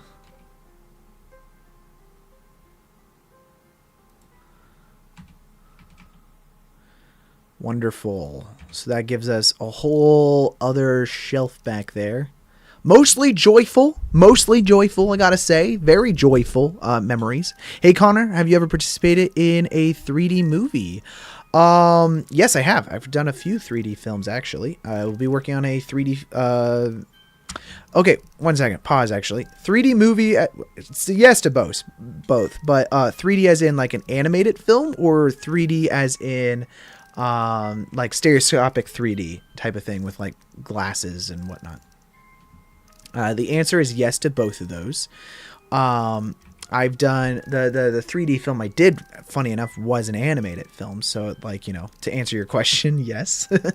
I'm actually going to real quick, for the spherical balls that we're instancing here.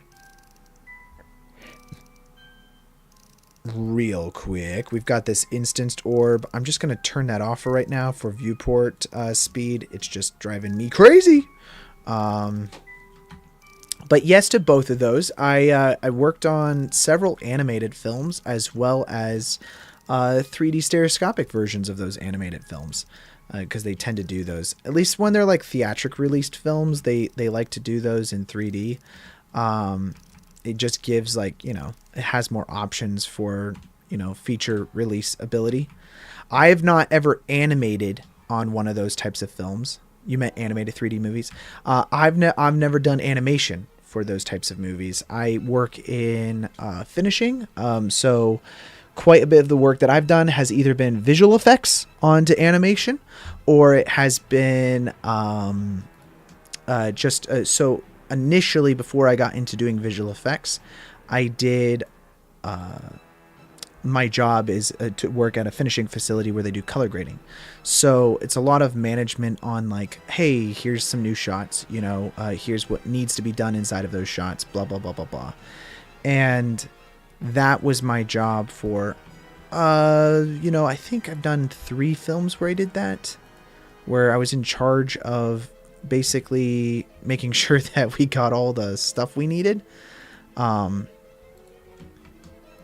Which is great. I mean, it's a lot of managing data files, because you're essentially making sure that nothing is forgotten, because you're like kind of the last stage before it gets made. And so if you forget that something needs to happen, then basically everybody's screwed. Let's go to geometry nodes real quick. Stereoscopic 360 is killing me. 6K plus, 2 sides, takes ages to render. 7 hours on a 40 piece. What program do you use for stereoscopic?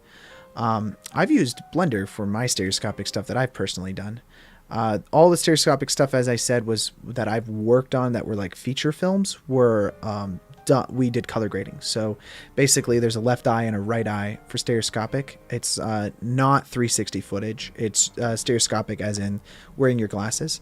So you're doing 2 different renders that are approximately about like 2 inches apart or something like that in 3D space. And you're rendering both. And it's very slight difference between the two, but that's what creates that 3D feeling to it.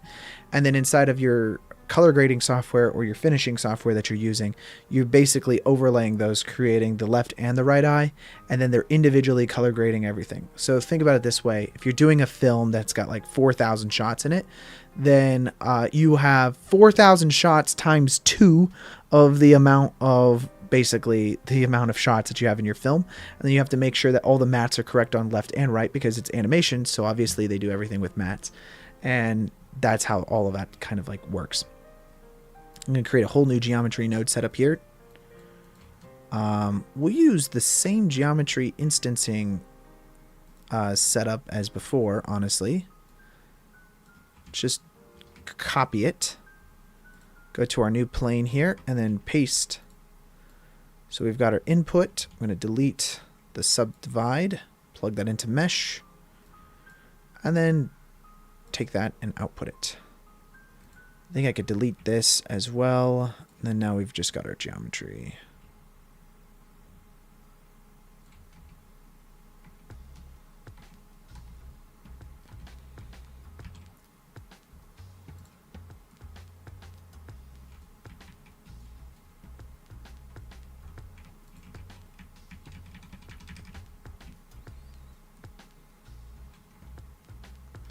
Basically want this stupid orb to be like right here. I don't know why like it's not appearing where I need it to. It's really frustrating, actually.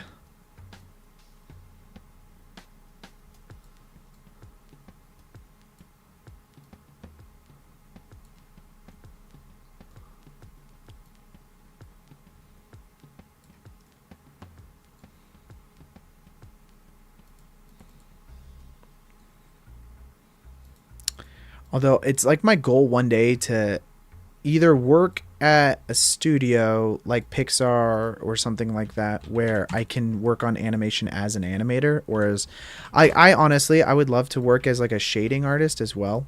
Like I love doing shading. I love doing lighting. Like that's some of my favorite stuff about all of this. So I think like one day I could totally see myself trying to work at a studio. And doing that kind of stuff. But also I would love to, like, I almost want to do that just so that eventually I can be a director in animation.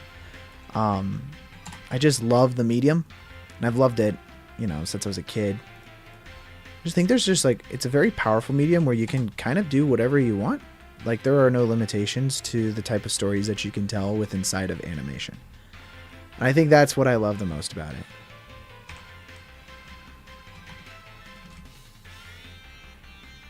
Now we can just duplicate this one vertice, guys. This just basically allows us to put little spheres wherever we want them. So now we can fill out our scene with different spheres throughout it.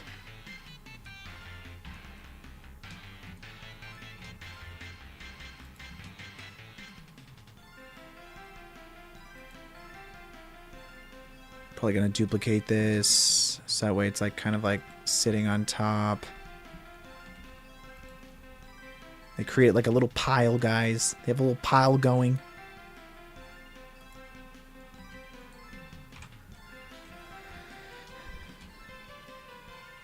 And let's see, something like that. Yeah, I have like every now and then when we create these like 3D images, like I did that like Dark Wizard Tower that we did inside of Blender. I don't know, it was last October, guys. Long time ago. And ever since then, I've wanted to make a story revolving around that dark tower and then just like making my own animated film. I've just haven't gotten a chance to doing that. I asked Ben to help me write a script on it, so who knows? Maybe we'll get to it. Maybe it'll be one of those things that we do, guys. Just got a couple of these just like laying around.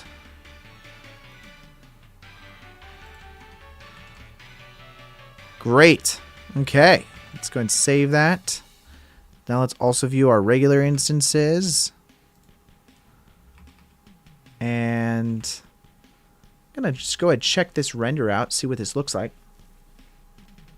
There's a lot of just joy memories laying on the ground. Whoops. Just like random joy memories just laying all over the place.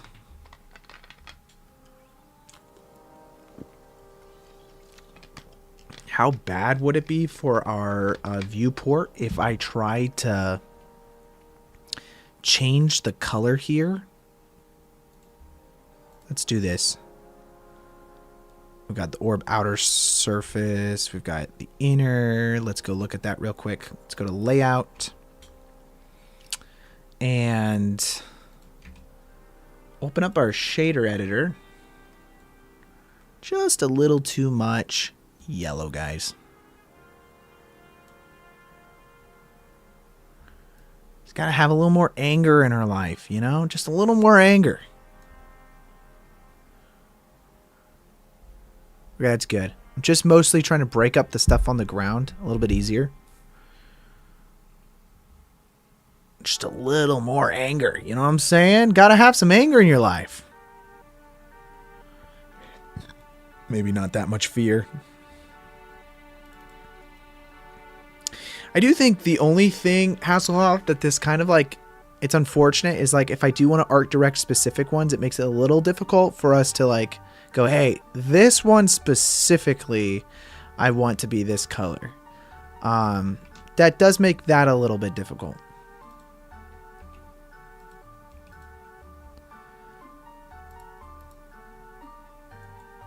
Let's go in here. We're going to finish up creating the rest of this environment. I need to do the bottom part of this, and then we're going to do the top part of the shelves as well, and then we'll get into some lighting and then making sure all of that looks really nice. Let's turn off all of our instances for right now. And let's get into this, guys. So the bottom section, I don't really have much that needs to be done on it other than like, let's just add a cube. Make sure that we're getting the rotation down, the 1.3 whatever. And then I'm just going to line this bad boy up. And we're done. No, I'm just kidding. Scale that down now.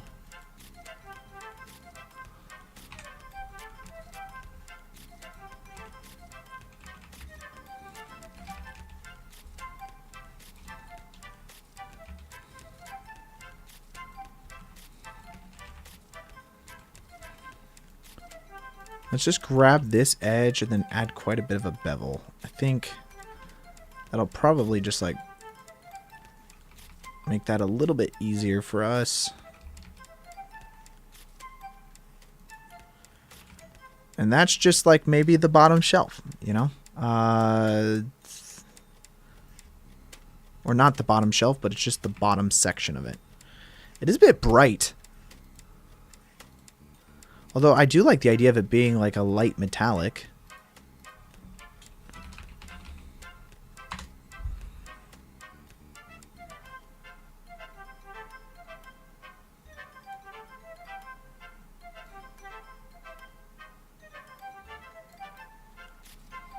It's not bad. It's pretty nice and modern. I can go with that. And later, guys, we can always go through and add in a bunch of, you know, dirtiness to this as well if we want to, just to add some more realism to it. Like for right now, we're just like trying to roughly get the the layout down.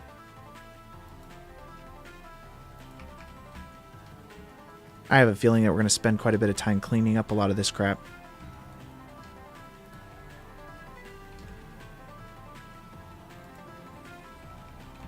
Okay, that looks good. Let's grab that. All we have to do now is finish up the top.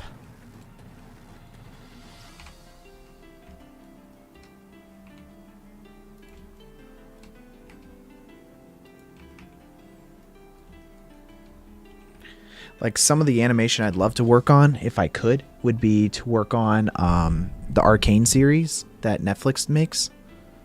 It's that the League of Legends Arcane series. I just think that animation is gorgeous, guys. I'm a huge fan of like lighting and doing all of that. So I think that's the stuff about that show that I really just love so much. Is I think art direction on it is gorgeous. Working in lighting and shading and like accomplishing that, I think would be a goal. And I think I could probably sneak into making a film or working on in animation just because I do compositing. So I could just be like, oh yeah, I composite for visual effects. You can transfer those skills into doing compositing for animation. So I'd probably get in by doing that, and then I would like sneak my way into like other aspects of animation. I think that's what I would try to do if I could. Okay, this corner here, they have like this big ol' whatever-macall it. I could just grab this guy and make it quite a bit thicker.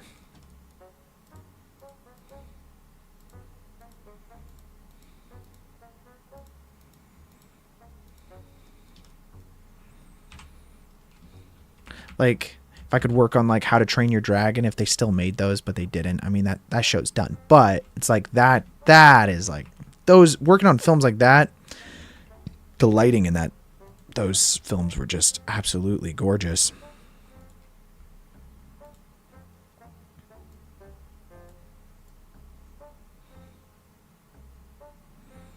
A little more blue.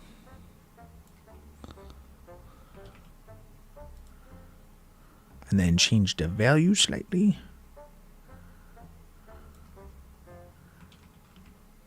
I think that's pretty good. Then we'll add in, some more materials throughout. Yeah, I work on Arcane. It should be amazing. Or in Spider-Man Across the Spider-Verse, 100%. And I think it's like the other thing is that I like about those two shows is that they have like this very like artistic drawn feel to it, which I've always wanted to do hand-drawn animation. Like, ever since I was a kid, I think one of the things that like I fell in love with on the, like with Disney films was just like hand-drawn. I grew up in the 90s, so a lot of the movies I watched growing up was that like hand-drawn, like feel to stuff. And you don't really get that as much anymore. Also, stop motion. Dude, stop motion was a big part of my childhood. Like, I used to do stop motion Lego animation before I did anything else.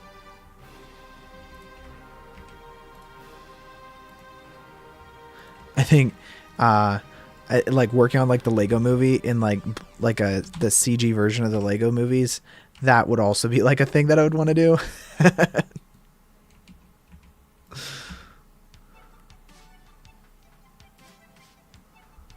Scale it up. I think that's good. Let's just scale that down. I saw that they're making another Lego movie that's like a Pharrell Williams documentary style Lego film, which I thought was just like such an interestingly unique way of making a documentary, was by making it a Lego film. I don't think I've ever seen anything like that. And I don't know if it's a documentary or what it is, but that's what I gathered just from watching the trailer. I know, guys, you're not supposed to base a whole movie off the trailer, but that's what I thought it was. And if it is a documentary that's just like being made through Legos, that's pretty genius. Not gonna lie.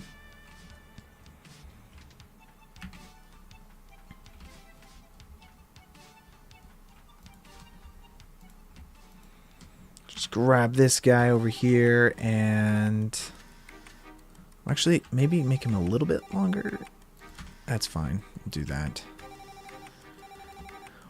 We're not going to see it from that perspective anyways.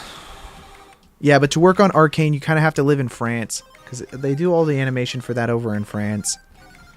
I mean, they do a lot of animation in other places. I live in California, the United States, so it makes my options a little bit limited when it comes to trying to do things like that.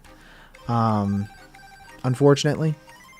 Especially in like the world of visual effects and animation very specifically, none of that happens in the US.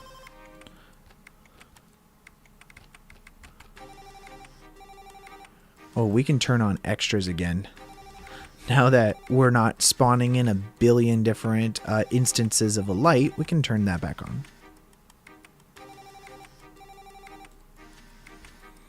Let's do this. Let's rotate this like so. Try to get rid of the shadow as much as possible. Another thing we could do to get rid of the shadow is we could actually turn off shadow for this. Turn off shadow for this as well. So that way it's kind of just this that's casting a shadow. And then the overall lighting, I mean, we are going to want to have some kind of like glow that's happening. So let's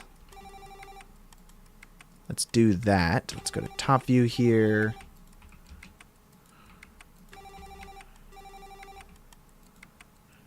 Lego movies are so cool. I think they're going to be in Lego which Jar Jar is Lord Sith. Wait, what? This be one in late. No way. They're doing that? Where was that announced? How did I miss that? Are they doing like a Star Wars Lego thing?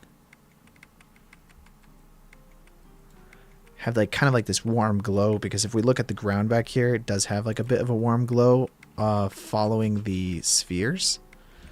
So we're just kind of emulate that on the ground. No, I missed that. That's pretty cool. And grab these shelves now. They're just like not... Should feel a little more brown. Yeah, that's pretty nice. I like that. Obviously, these are like rough colors here, guys. Just like for the environment.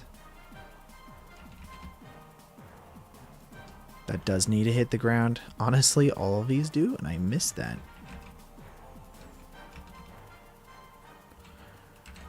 I don't know how I missed that, guys. Alright, well, that's fine.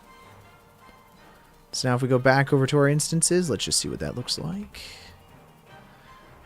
Oh, that's right. So this section here is casting shadows. What does it look like if I turn shadows off for everything? And if it looks bad, I can always just make these their own separate objects and then not have them cast shadows. Although it is quite funny that they are casting shadows.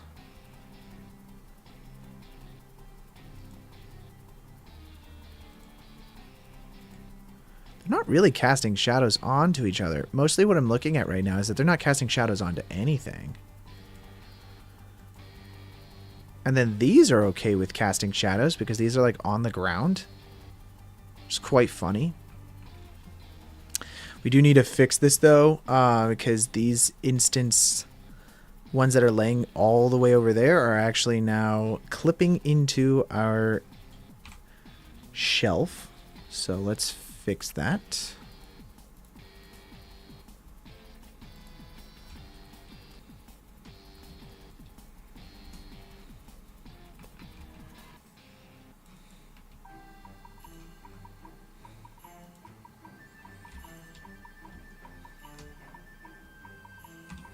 Okay, great. I like that. That looks pretty good. Only thing I'm thinking now is that the overall environment is kind of just a little too harsh on the lighting, our world lighting here. We could fix that just by changing our HDRI. I mean, we could probably fiddle with the HDRI that we already have, but it's not really super worth it. especially since we can just go download another HDRI. I want to find something that's a little bit more diffused. Maybe not overcast, but a little bit more diffused. Like, this is pretty nice. It's like sunset-y kind of feel. So I'm going to save that to our HDRI.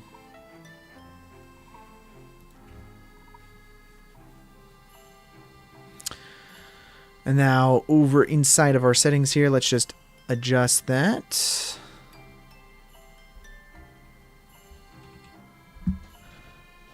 By the way, do I like anime movies? I do. I don't really watch them terribly much.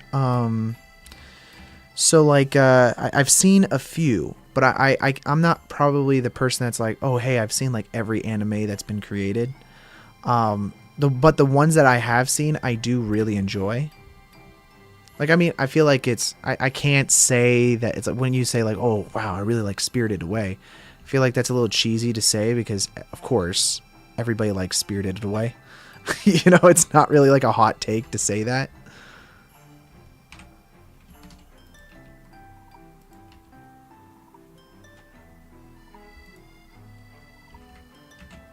Let's save that. I think now for the ground, I'm going to want to take a look at that.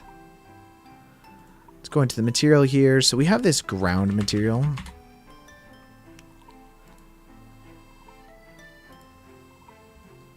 I don't watch a lot of anime just because I'm not a huge reading subtitles person.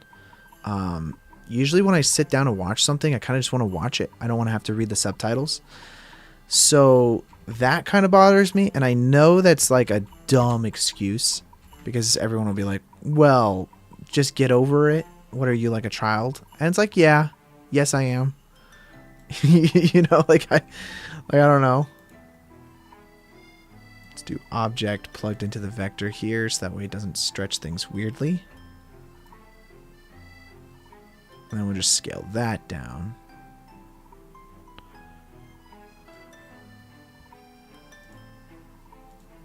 Even more so, honestly.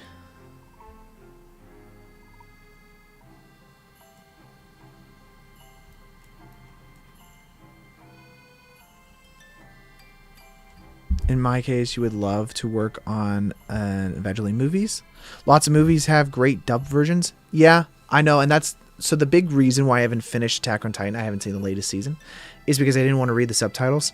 And so finally, my brother was like, hey, look, just watch it with dubbed, because the dubbed version isn't that bad. And I'm probably going to do that. I think I'll get back onto it. To me, I don't know. I'm just lazy. So it's like when I want to watch a show. Also, I'm not a huge TV show guy. Like, I watch movies. I think TV shows are just huge investments. Takes a lot out of you, man.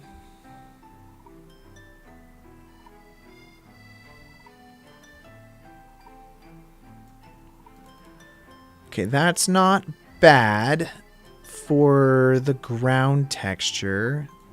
Let's go for more of a... Let's just plug that into the base color now, and then that's going to kind of get fed. Now with the lighting and everything, I think that looks pretty nice. And it's a nice texture throughout. It's really clean. It feels like a carpet on the ground. And that's kind of what we're going for. Not something too crazy. So that's just like a really basic noise texture, honestly. Just throughout everything. And we can use that same kind of setup probably for everything else. So let's just copy that. Go into our purple setup that we have here. I'm going to use an RGB color that is looking like the same purple that we already have. And then let's use a mix color node. Well, maybe not a mix color node. Let's use... No. I need to multiply this color on top of that color. Is it a mixed color? I think it is. To use a mixed color, so we're going to multiply this color on top of our gray values that we have. So if we go do that real quick. And not mix, we're going to multiply. Should give us...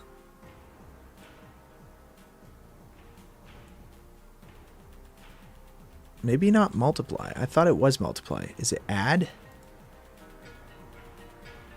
Maybe not.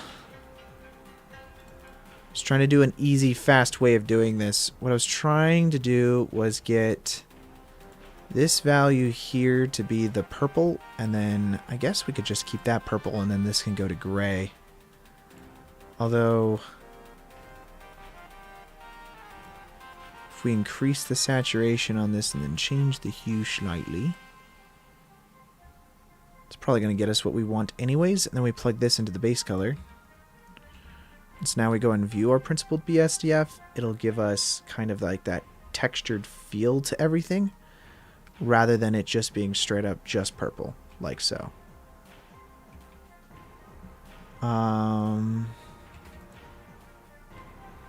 Which we can go view that again real quick. And have to change the size of this, I guess.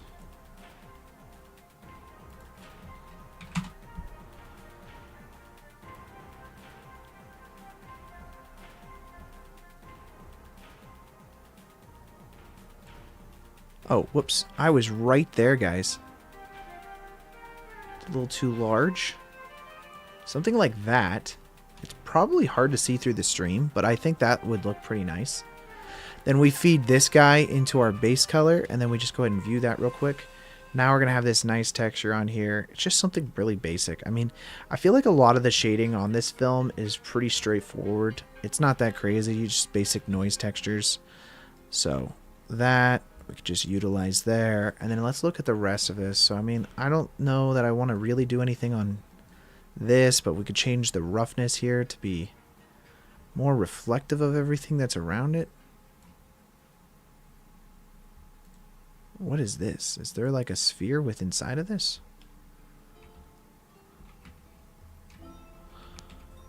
Or what is that reflecting? I do feel like we could just paste our texture that we already have here, take the lighter gray value of this, and then just plug that into the silver here. We go view that real quick. Probably change that to a smaller value.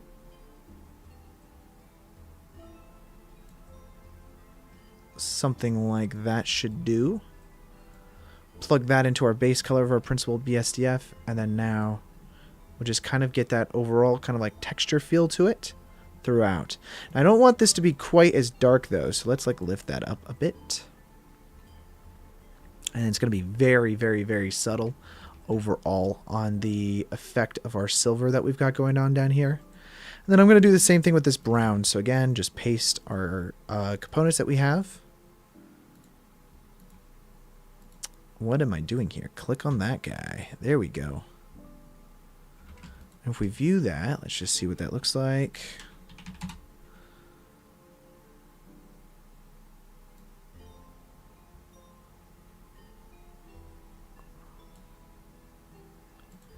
Probably going to make this a little bit darker, maybe. If we go view that, we can see it right there. That looks about the right size. Let's do like a 20 maybe, or a 30. I think 30 is pretty good. And we plug that into our base color, and then we'll just view that. Very subtle, but it just gives us a nice textural feel to everything. As we were spending most of our time anyways just on kind of getting everything lined up there. Okay, awesome. That's the environment, really. I mean, it's not that crazy. Let's go view our reference real quick. So we have our reference of where our cube girl is going to be. Let's grab our camera and then turn on this just to see, to make sure that everything is lining up here. Grab our camera and then just move it up slightly, I think.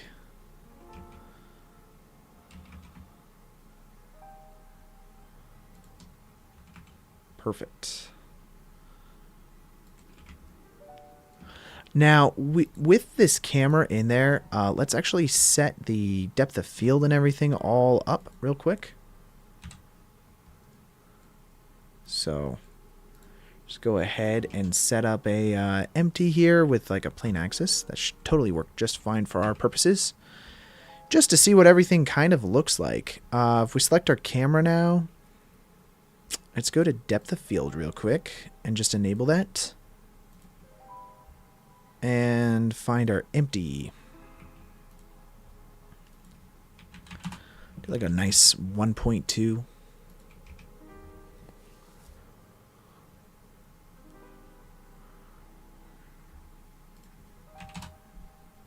Good old 2 maybe. Do 5 blades on our background, kind of like bokeh that we've got going on here. And we want it out of focus, but maybe not that out of focus. Like this feels way too out of focus. So let's try a 3.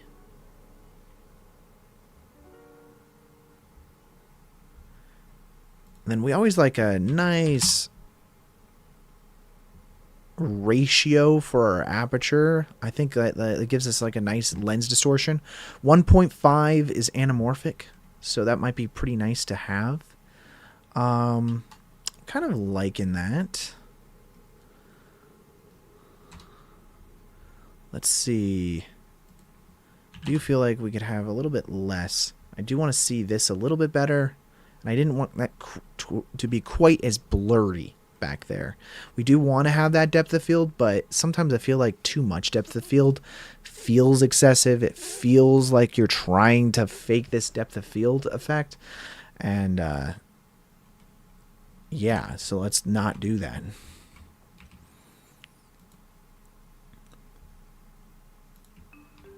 Just going to add in a little bit of a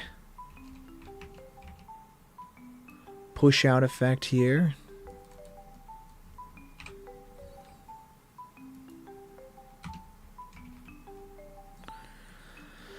And now we just have to build the top of this shelf all the way on the other side. And I do want a little bit more light coming in up here. I know we're not doing things as like, I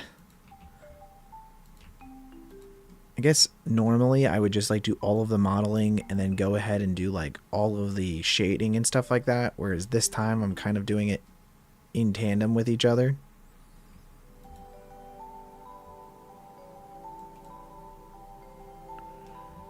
But I think that helps us, at least on this specific type of render where we are trying to emulate like an actual look from a show.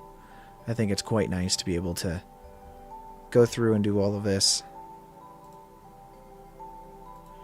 We do have like a forklift back here that we can add.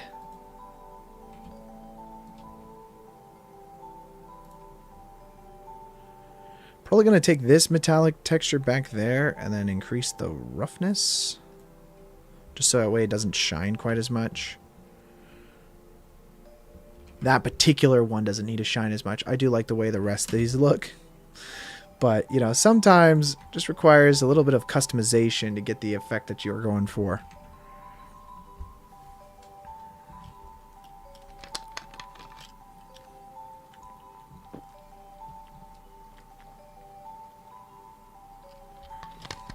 Okay. The sky, I want it to feel a little more blue. So let's adjust our current render settings. Let's go into a shader editor here and then swap this from object to world. And then on this thing, let's change the saturation to be a little bit more. And that'll bring the sky color to be a little bit more saturated in there. Actually gives us more dynamic range back there as well. You can kind of see that it's lighting our ground with a little bit more blue than it had before, which honestly, it's a nice little trade-off. I like that. I would have wanted that anyways. Now we can do, I think we finished doing that.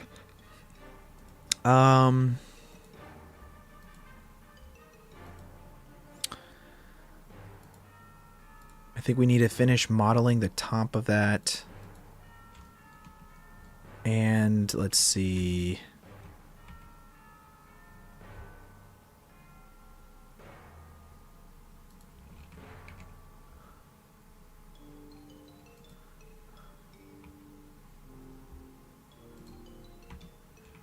Ah, it's pretty nice. I like that. It has that nice little bend motion in there. That's kind of like one of the more important pillars to get right because it's like on the edge of everything. So let's see. Let's look at the top of this now. I feel like we could probably just duplicate this and then mirror it as a starter. And honestly, that's probably already pretty damn close to what we need. I might want to change this to our pillar though, so let's... Hello, there we go. Pillar.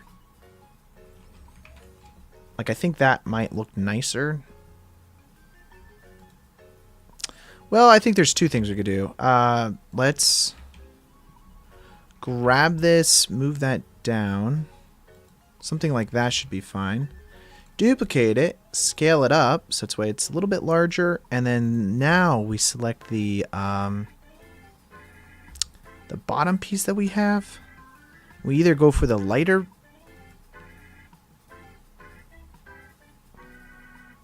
or the not as reflective version, which I think I like a little bit better. It draws a little bit less attention to itself, which is... We don't need it to like really stand out. It's just supposed to like feel like the shelf has like a definitive top to it.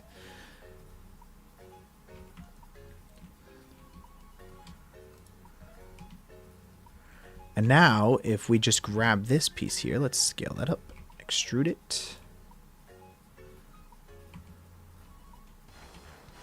Let's add in a whole new material. Let's select ground and just assign that. So that way it just feels like it has like a nice little section on the top that's a little less reflective. Just adding in a little bit of detail. And now we can add in that forklift back there. So, what do we got here? What does a forklift do? It's just basically a cube, guys. It's just a cube. Nothing crazy.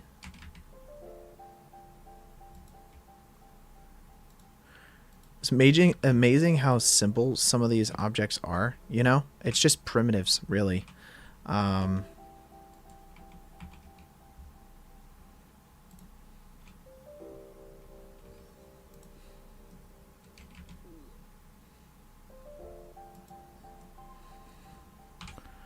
think, is that long enough? Yeah. Now with the cylinder, we just rotate that.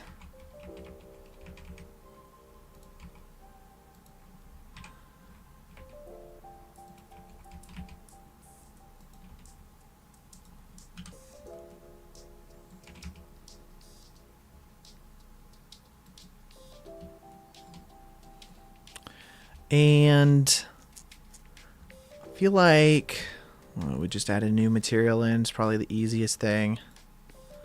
We can always just adjust this stuff later. So I'm just kind of like roughing things out right now.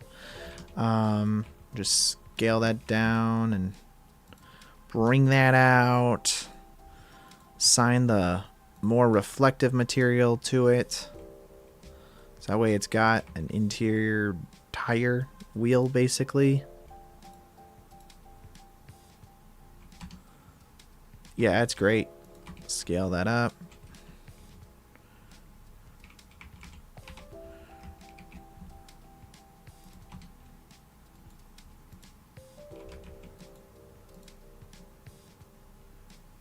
And it's funny because it's like actually a bug, but it gives it that tire tread track to it.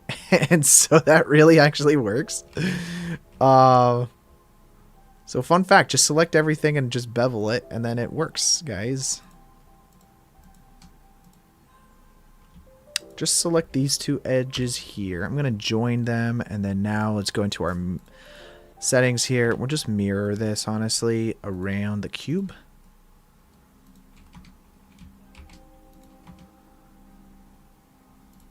And set that origin to the 3D cursor. There we go. So now we've got ourselves the bottom part of this forklift. The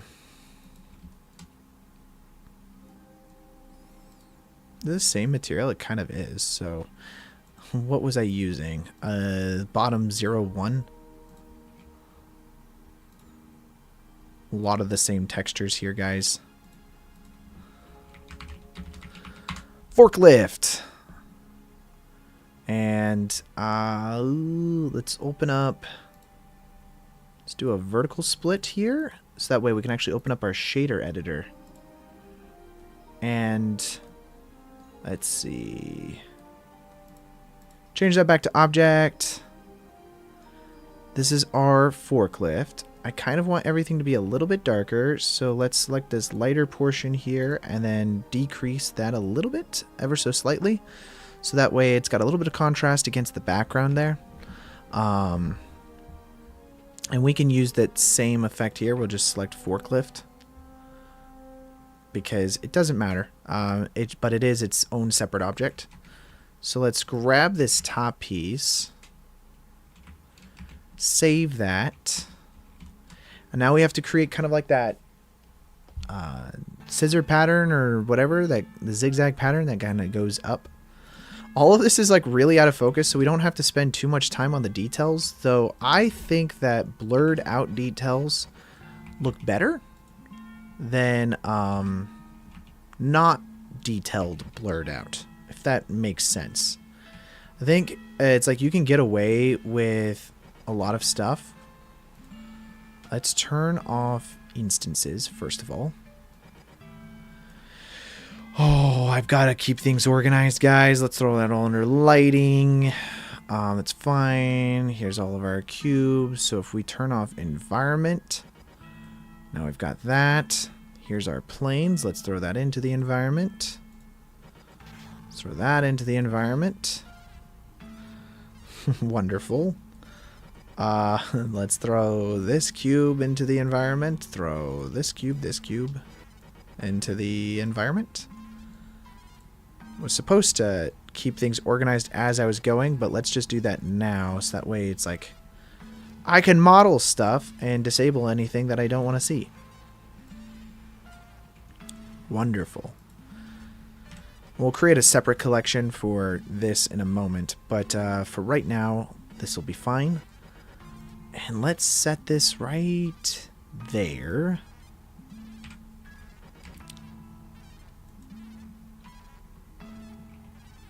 And rotate this on the cursor. So, here we go, 3D cursor, boom.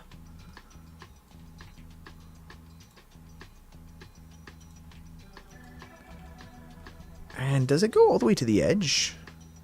No, it kind of goes from the center.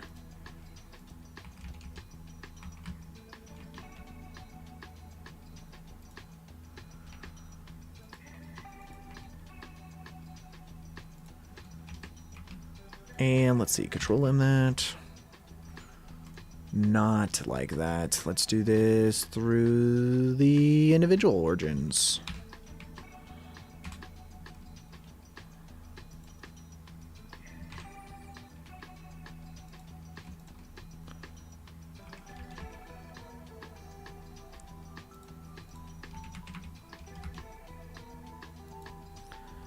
Okay.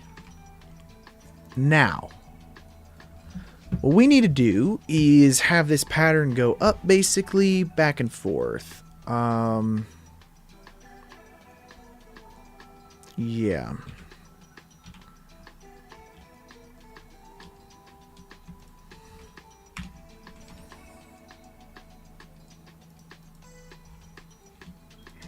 Let's grab these on the Z-axis. Can I move them on their normals? I feel like I can.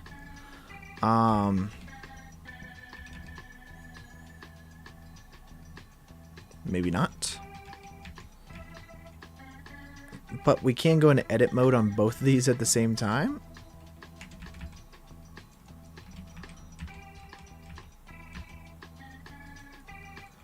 Maybe that's not a good idea.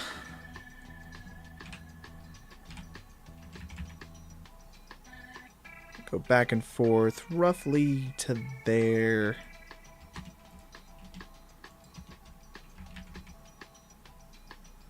Roughly to there. Fantastic. Now we join these together, and all we have to do is create an array that moves upwards 1. Whoa. Control A. All transforms. There we go. Now it moves upwards 1. Then let's just make that a little bit negative. There we go. Now everything lines up. We've got our scissor forklift that is going to go whoop. So now we've got it going all the way up there just by doing that. A little bit easier. So now we can select everything, bevel it out a little bit.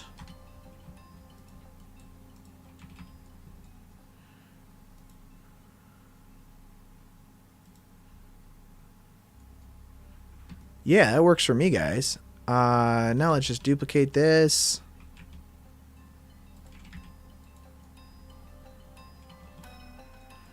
Now this, let's move that to the edge there and mirror it around our forklifts. That way there's actually 2 different push-up things for this one forklift thing. I don't know, guys. I don't drive a forklift. I just make them.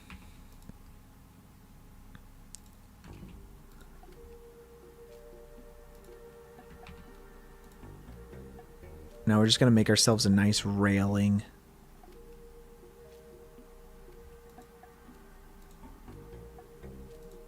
Yeah. We'll just make ourselves a nice railing. So just grab those corner, faces, and then we're just going to extrude those upwards.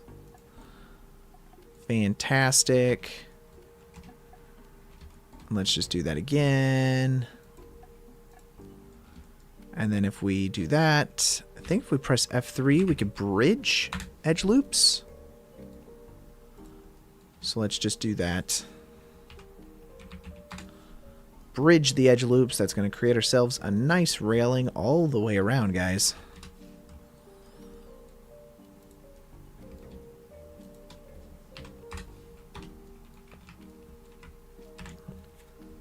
Now we got ourselves a nice little forklift all the way in the background of our environment. So let's just re-enable everything. So that guy's all the way back there.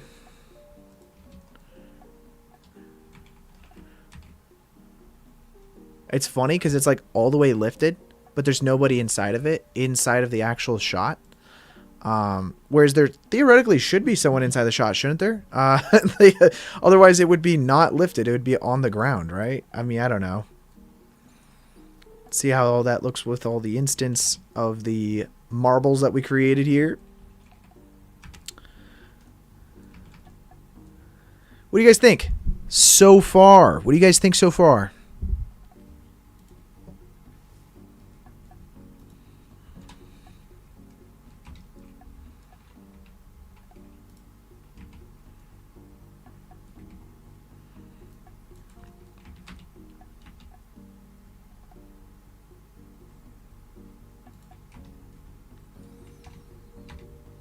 I think that is pretty nice. Yeah, what do you guys think? I just realized when I press F3, it changes the camera view for you guys over there. That's hilarious. F3 is the menu to pop up the stuff. So I'm hoping that I haven't been on F3 for ever now. I actually don't know. But yeah, what do you guys think? As far as the shot goes so far, what are you guys' thoughts on it? We still have to make the character, obviously. I feel like we're going to probably not really get into that today. Kind of depends. Let's see. Not really a fan of the color we have for the pillars right now. So we might want to adjust that.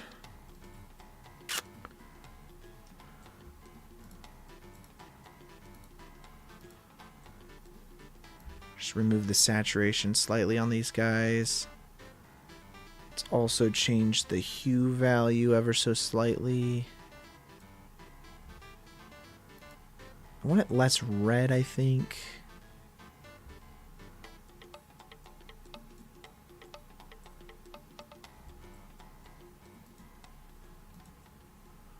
Yeah, that's pretty nice. I like that.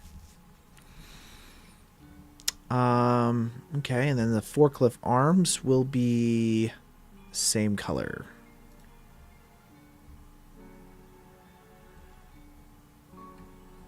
Just kind of like the forklift in the background.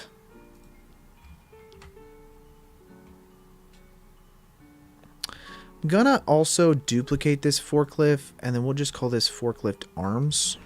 It's not a forklift. I also just realized that this is literally not a forklift. This is I don't even know what this is. A lift? They just call it a lift? Is it just a lift, guys? Yeah, now just making the character, I think, is going to be the next big thing. Be tackling the character. I kind of want... So these aren't really emitting all that much light, the orbs that we have. So let's take a look at that real quick.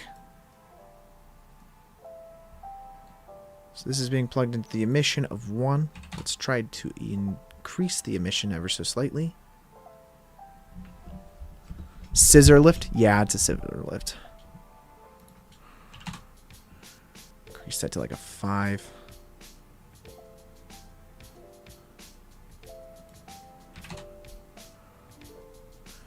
Are these not really... Let's see, let's check the visibility out here.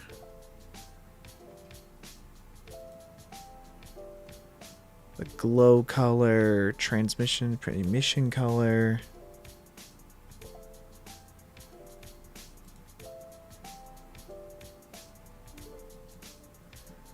Yeah, I almost want the glow to be more excessive, but that just blew everything out there, so might be able to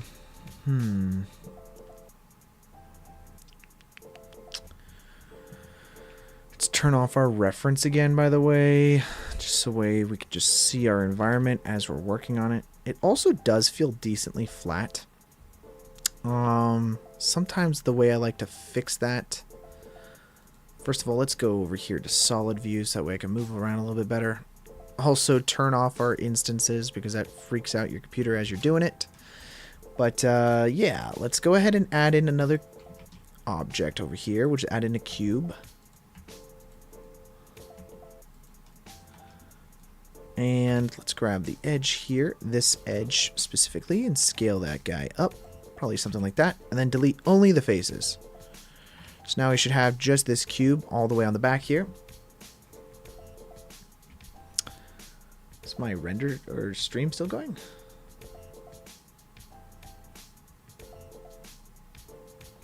My phone is decided to freak out over here, so...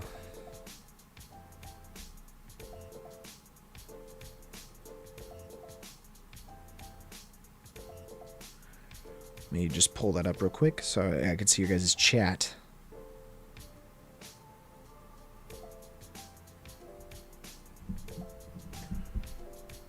Oh, the stream's fine? Okay. Yeah, my phone decided to like reset, so wasn't sure if I lost connection or anything like that. Okay, fantastic. Let's go ahead and add in a new material on this like cube that we have back here. We'll just call this a flag. I always do this on every stream, so you guys know exactly what I'm about to do. Let's just make it black. And this guy, we're going to create a whole new collection. That's going to be called flags. Now we just move this into that flag location. And one thing we're going to want to do is we want that enabled on our flags category or collection. This basically makes it so that you don't see it, but it only does indirect lighting basically, and that'll allow us to be able to create a little bit more of a shadow behind the camera. Because sometimes I've noticed, at least, is that you get this like infinite like light basically that's going on behind everything here, and that creates problems. So if we do that, you'll notice the big difference already is like if we just delete that, you're just not getting that like kind of like infinite light from behind going on. It's basically reflecting the dark color that we have here, and we can make this whatever color we want. So if we want to, you know, have kind of like a bluish tint that's emitting from everything, can actually emit whatever color we want onto our environment, but it'll also stop it so that way it doesn't feel like it's just a sky behind us. It should feel like there's more shelves behind us emitting some kind of light back onto everything else. It's basically what we're going for there. And so now if we enable all of our instances, should feel a little bit more cinematic because of that, because now we feel a little bit more enclosed in and encapsulated rather than having kind of like this infinite feeling behind us. And yeah, and so then of course once we get into adding in all of our character in the foreground, I think we'll be pretty close to having like a finished shot. But I don't want to do that today because you know, this is already, I think we're coming up on a 3-hour stream right now. We're about 2.5 hours right now. And it's going to take quite a bit of work just to do the character. So let's just hold off on that till next time. We can potentially right now, while we're here, let's create actually one new collection.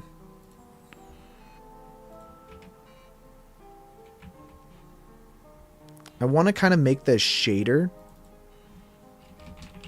Let's just call this lift. I'm going to turn off all of my instances. Holy cow, you guys see how slow that like reaction time is? That's crazy. I'll just move that to lift. So that way if we want to disable lift, we can always disable lift. But we can also throw that into our environment. I'm going to put flags up here.